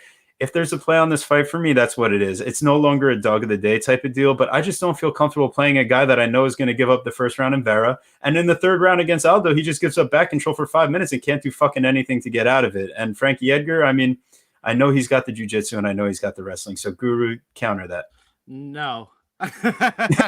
So you're not so ready now that I laid that all out, right? No, not as ready. That was pretty awesome. I thought what you were gonna say is the fact that he's snapping out those leg kicks so much that Edgar can just grab one and take him down. Well, there's that too, isn't it? Well, look at you. You came with another angle for me. Well, I thought you were gonna say that, so I was like, oh. Okay, so you look at the recent takedown numbers, and shout out to MMA by the numbers because he's incredible. But when you actually contextualize those numbers for his takedown attempts recently, 1 of 15 against Max Holloway. Who the fuck takes down Max Holloway? So you could just throw those out. Okay, he went 2 of 8 against Munoz. I really felt like a lot of those were more on the half-hearted variety. And he goes 0 of 2 against Zombie, but he was fucking knocked out on his feet before he even started shooting for those desperate takedowns. Right. I don't think that those numbers are legitimate as far as like judging his wrestling at this point in his career. I just don't think he's had the opponent where he's had to try it. If his gas survives, I think he grapples out. I just think that one thing that we're missing and it's one of the things that I've missed sometimes when I start scouting fights and I look back and why did I miss it? And one of the fights that sticks out to me is the Gane Volkov fight, that I think all these things are so even and I'm on Volkov and I'm like, what am I missing? It's the speed. I think Vera's speed could be a problem, like a real from the jump problem. Like Edgar is quick, man. Edgar is quick, and if you watch his footwork coming out, against Munoz and against, okay, but slow down, yeah, because against Munoz, who lost to Aldo, and Aldo who lost to Vera, but Vera who kept up with Aldo in terms of the striking, like it's just different. Like Aldo's up here and Munoz is here, like, and he kept him up with him here, and he kept up with him here, like. They're showing where they can swim at this point. Listen, and all that to be said is Cheeto's a favorite for a reason. We have said that. Like, it's obvious that he's a favorite for a reason. Is he gonna cash on Saturday? And you guys have definitely swayed me from feeling like, yes, Cheeto's gonna do a great job of punishing the legs, which will make it hard for Edgar to be explosive and use his wrestling, which without his movement, without Edgar's explosiveness, he's done. I don't care if it's a chin thing. I don't care if Allan doesn't have punching power. If he doesn't have the ability to move, he's not going to win the fight. I don't care. Like, we're saying that the only way like Edgar loses is only if he gets finished. Like, I think he could very well lose a decision. So I'm not sold either way though. All right. Line should be to the point. Line should be closer when there's this much uncertainty and it's far apart. So co-main event time, boys. First of our 2 title fights, boys. Let's do it. We fleshed that one out pretty good. First of our 2 rematches, boys. I mean, this is please give me a 5-round war this time because that's what I wanted last time. Yeah. Thug Rose Namajunas, Magnum Zhang Weili. Give me this matchup all over again. I can't wait because you know what? It was a little bit of a fluke. A little bit. Not that Zhang ate the head kick, but that she got knocked out by it. I do think she's hittable. Rose set it up. Rose set it up beautifully, incredibly. Like and it's so technical, right? You're kicking the leg, and there's no telegraph at all. It looks exactly the fucking same, but all of a sudden it's up and hitting you in the head. Incredible. But it was so perfect. It's the sun and the moon and Veter and Saturn. It's everything aligning all at once. Now, the question is, do we say that because we were on Weili in the first fight? Hey. Now, listen, are there reasons why we might return to the same spot? Yeah. Now, why would those reasons be? One of which would be the fact that we're getting a massive drop in win probability, whatever it is, Vegas odds. We were paying minus 170 or something, minus 180 last time money line, and now we're getting it much closer to pick 'em. And again, in a fight that after we see a 30-second knockout, when you're legitimately handicapping the fight What has changed? Yeah, we can go to this camp and that camp. What has changed in terms of a fighter in the third and the fourth and the fifth round? Who's going to be edging out those scorecards? Who do you trust more from a distance later in the fight? And based on everything that I've done research-wise, my pick has not changed from last time. It can't change, especially now I get a better line on it. So if I have to, we've went back to this phrasing a lot. If I have to eat it, if I have to just be wrong totally on Welly, then I have to just be wrong totally on Welly, and Rose is just goated. But I'm going with Welly here. Minus 125 on DraftKings. Rose is plus 105. It opened opposite, and the money's coming in on Weili. What I see is that in the first fight, I thought we needed to see the Andrade game plan. Heavy leg kicks, work to the body, clinch exchanges, shoot for takedowns. Weili's got that all in her back pocket. We've seen her use it before in the UFC. And, to a point, we actually see that, her takedowns and submission rate aren't so far behind Rose's, but obviously on a much smaller sample size, Rose having almost double the fights in the UFC. I will say, seeing Weili training in America this time, training with Cejudo, who actually made a point when you're watching the UFC Countdown to talk about how some of the Chinese martial artists don't focus on the all-around game as much. And he's saying, the leg kicks and the wrestling are going to be key. Now, in the first fight, Weili lands 6 leg kicks in 1 minute. You think that wasn't already part of the game plan? It just so happened she thought a leg kick was coming back, scoots her butt back, and the next thing you know, she's getting landed flush to the chin and then wondering where she is. I didn't like how it played out initially, and here I am, back on Weili. And I don't like how Rose looks when she gets the pressure put on her as the fight goes on from a cardio perspective or from a violence perspective. And I've seen Weili hold up to the damage when she sees the strikes coming, or maybe against a slightly less powerful puncher in Joanna. But guys, you've been patient so far. We've been keeping them, warming up in the bullpen. Clint, where are you sitting on this big fight, my friend? I mean, this is the one where I'm doing the hot potato, man. I'm just back, I can't decide. I'm back and forth on it because you can make a strong argument for either side of this one. I picked Zhang Weili to win last time out. I didn't bet her because I felt like the line was too wide. And I had a buddy that I respect greatly who was screaming from the rooftops that Rose at plus 200 was the move. I had the insider track there and didn't jump on it or heed the warning. And sure enough, he was right. We were actually just chatting about it before I came on the show this afternoon. And I'm just like, man, so all the reasons I thought that Zhang Weili should win the fight are all still there. That first knockout, calling it a fluke is a little strong, but it does feel like she got caught. And we've seen that happen before. When you get caught by somebody, you fix that mistake, you come back correct the next time. It doesn't happen a second time. So I have a feeling that Zhang Weili is going to be a little bit more prepared this time around. And y'all know I love Fight Ready. Fight Ready is my gym. They turn men into monsters over there. There's something they do with the cardio. There's something in the water at Fight Ready. They come out looking like new beasts when they come out of that camp. Plus, if they focus on that all-around game, Henry Cejudo's a master of mixing it up. The takedowns, I think, are going to be there. I think that's a big key to this thing. And I think dragging the fight late is going to be a big key as well. Like you mentioned, Zhang Weili holds up very well deep in the fight. And we have seen Rose tire. We have seen Rose slow down. Rose was using a lot of movement that last time around early in the fight, cutting angles, staying on the outside on her bike. I don't know if she can do that for 25 minutes.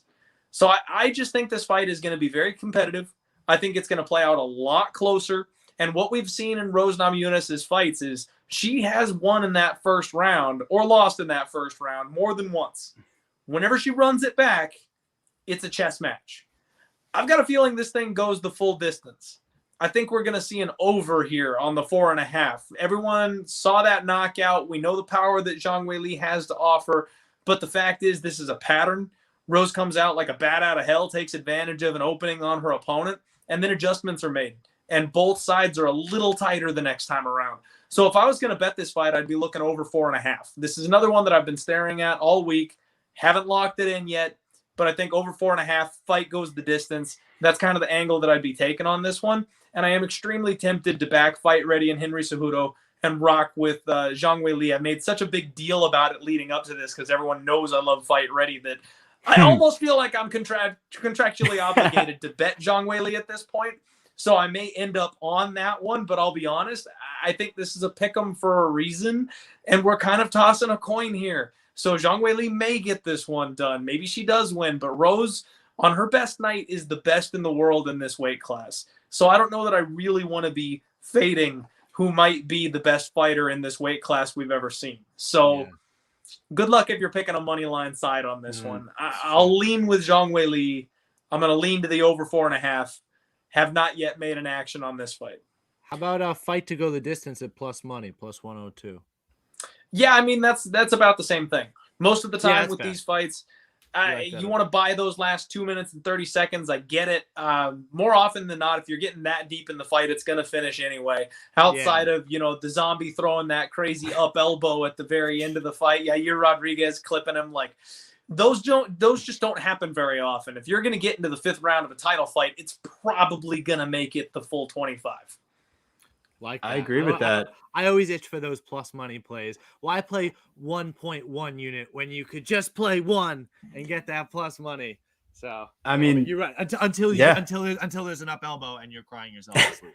Well, similar to last week, the problem is I don't feel as confident on the side. So it's not as strong a play as like the Peter Yan one, which we ended up getting at plus 100. But Zhang and over 1.5 is at plus 110. I don't see Zhang getting like an early finish just because Rose's defensive capabilities, while her movement is available, are so good. I think Zhang could get a late finish, and I think Rose could get a finish at any point. But I am going to be rocking with Zhang, not straight up on the money line. Give me an over 1.5 at plus 110 parlayed with Zhang. I think I like that the best. It's not my biggest play of the day, but I need something on this co-main in this title fight. And I'm going right back to the Zhang, to the well, give it to me. Let's get right at it. So now we made it. Woo! We did it. We did it. Take a deep breath, settle in, because we got a grudge match. This is Usman versus Covington II, the fight around which UFC 268 was built. Kamaru, the Nigerian Nightmare Usman versus Colby Chaos Covington. Your own version of Triple C. And we're Chronic Combat Conversations. We were talking about Henry Cejudo. There's a lot of C's going on here. Anywho. Sorry for that, guys. Here we go. This fight, Kamaru Usman, the first time they fought, he was training with Sanford. Colby Covington was training with ATT. So we got a whole new matchup, and we got 2 whole new gyms. Kamaru Usman now with Trevor Whitman and gang. Colby Covington, MMA Masters out of Florida now that he's training with. I'm still sitting here wondering why Colby Covington threw 1 leg kick in their first fight, right? It seems like Kamaru Usman's knees would be the thing that you want to be attacking.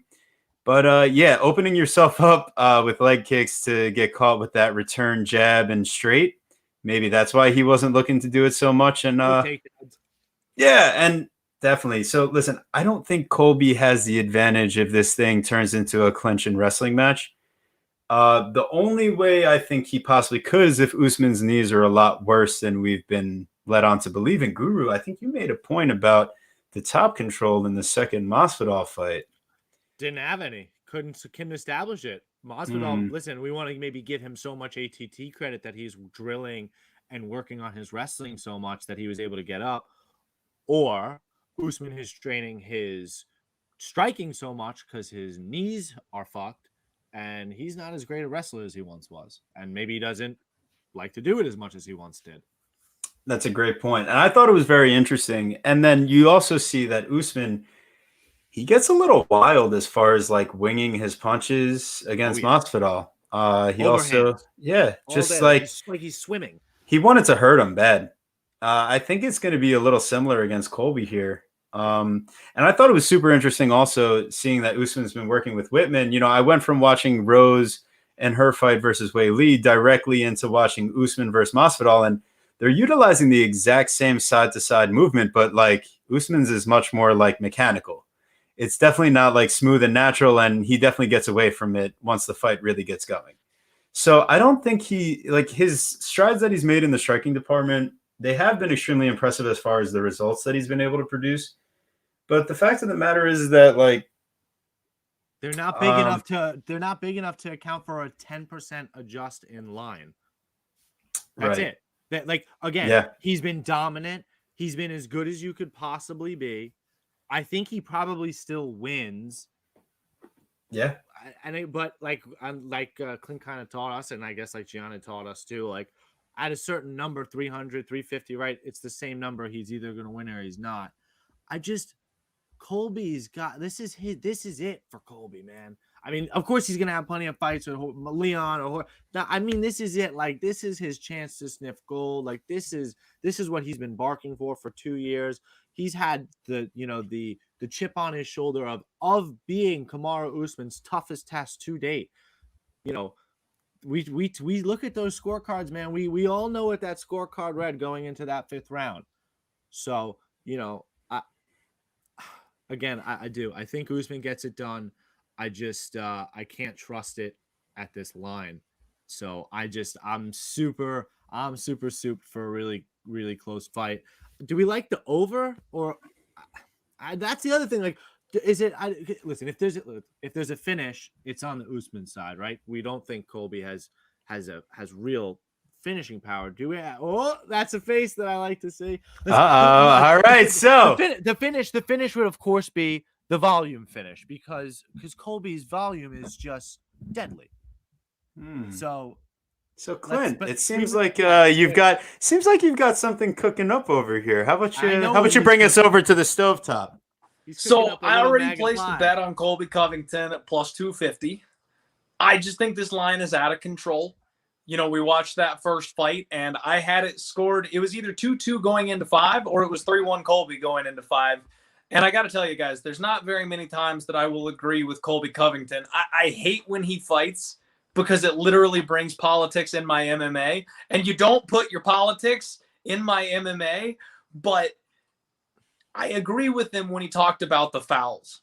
I really think Kamaru Usman took a couple liberties with some of the shots that Colby Covington hit him with.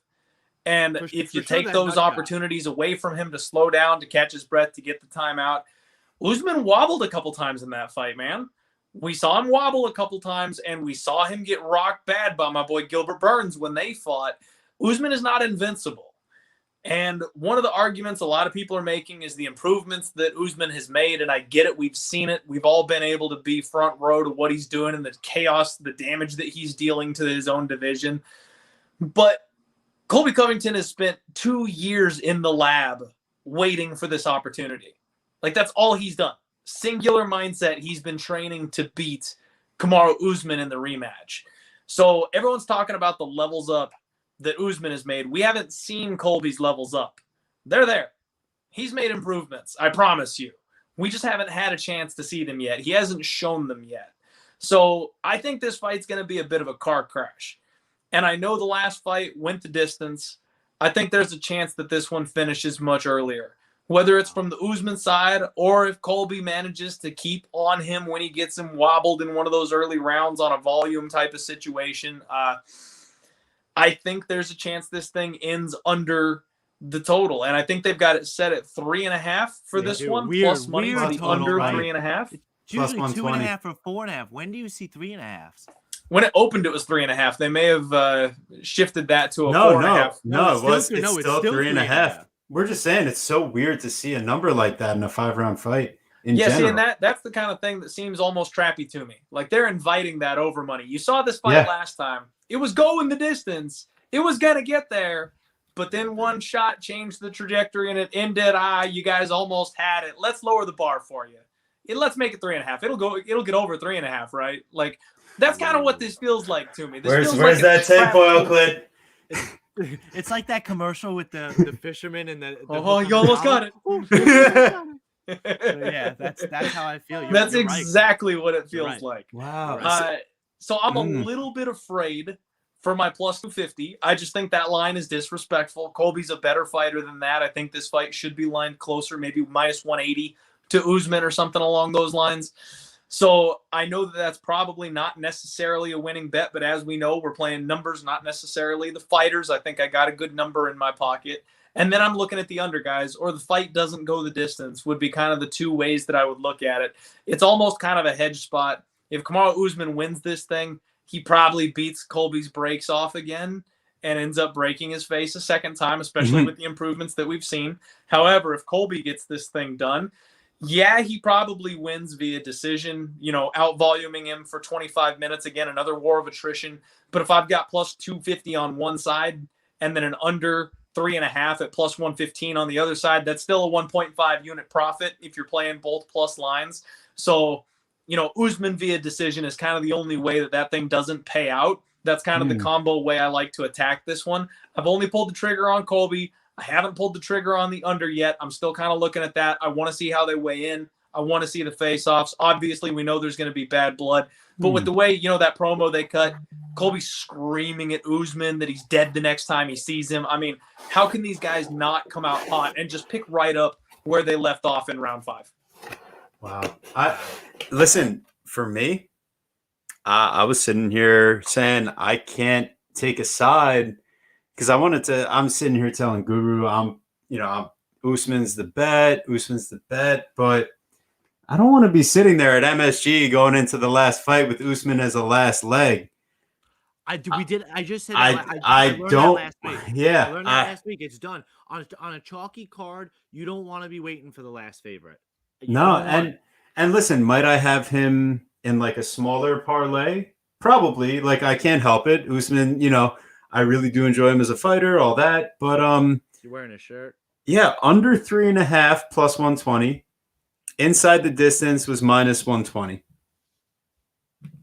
Yeah. I think that both of those will be added to my bet sheet. I like this fight to not see the distance, and I like it to end. I love that go against the narrative, fade the narrative. Last fight went deep, all this stuff. They hurt each other multiple times, and I think Usman is he opened up and got more comfortable as the fight went on last time, because that was like a learning experience, fighting for 5 rounds all on the feet and not just wrestling. That was the first time Usman's done that. Now he keeps on doing it. He's going to be a lot quicker to open up early. And if Covington can catch him, that's all going to happen early. So no, minus 125 inside the distance to cover the deeper parts, under 3.5 plus 120. And yeah, I'll put Usman in a little parlay at some point, but that probably won't find its way to the Bet MMA official sheet. No. So listen, guys, thank you so much for making it this far, because this is one hell of a fight card. Clint, and you gave us 2 hours of your time, man. Thank you so much. And battling through technical difficulties. You the OG MVP, man. You the real MVP. Hey, it was my absolute pleasure, you guys. Thank you very much for inviting me and having me. This was fun. I'm glad we got to chop it up again, and definitely we'll do it again sometime. You guys know the drill. Just hit me up if you want to do another show down the line at some point. I'd be more than happy to come back and do it. The bat signal, absolutely. Listen, that's our man Clint. You can follow him at Diehard MMA Pod on Twitter and Instagram. An absolute pillar in the community. Thanks so much for giving us your time. You can follow us at Chronic Combat on Twitter, at Chronic Combat Conversations on Instagram. You can follow me on Instagram Verdict, Twitter, and Tapology at Guru Scouting MMA. You can follow the birthday boy a couple weeks ago, TB Scouting MMA, my co-host, on Twitter, Verdict, Instagram, and Tapology. And we got a doozy next week. I can't even think that far ahead but we got a doozy next week with Max Holloway and Yuri Rodriguez. So make sure you I got that subscribed. Make sure you follow it, send it around. Make sure you got those reminders, notifications sent. Let's let Clint get out of here. He's got kids and a wife. Thank you so much, Clint. Thanks so much, everybody, for listening. Thank you, guys. Take care.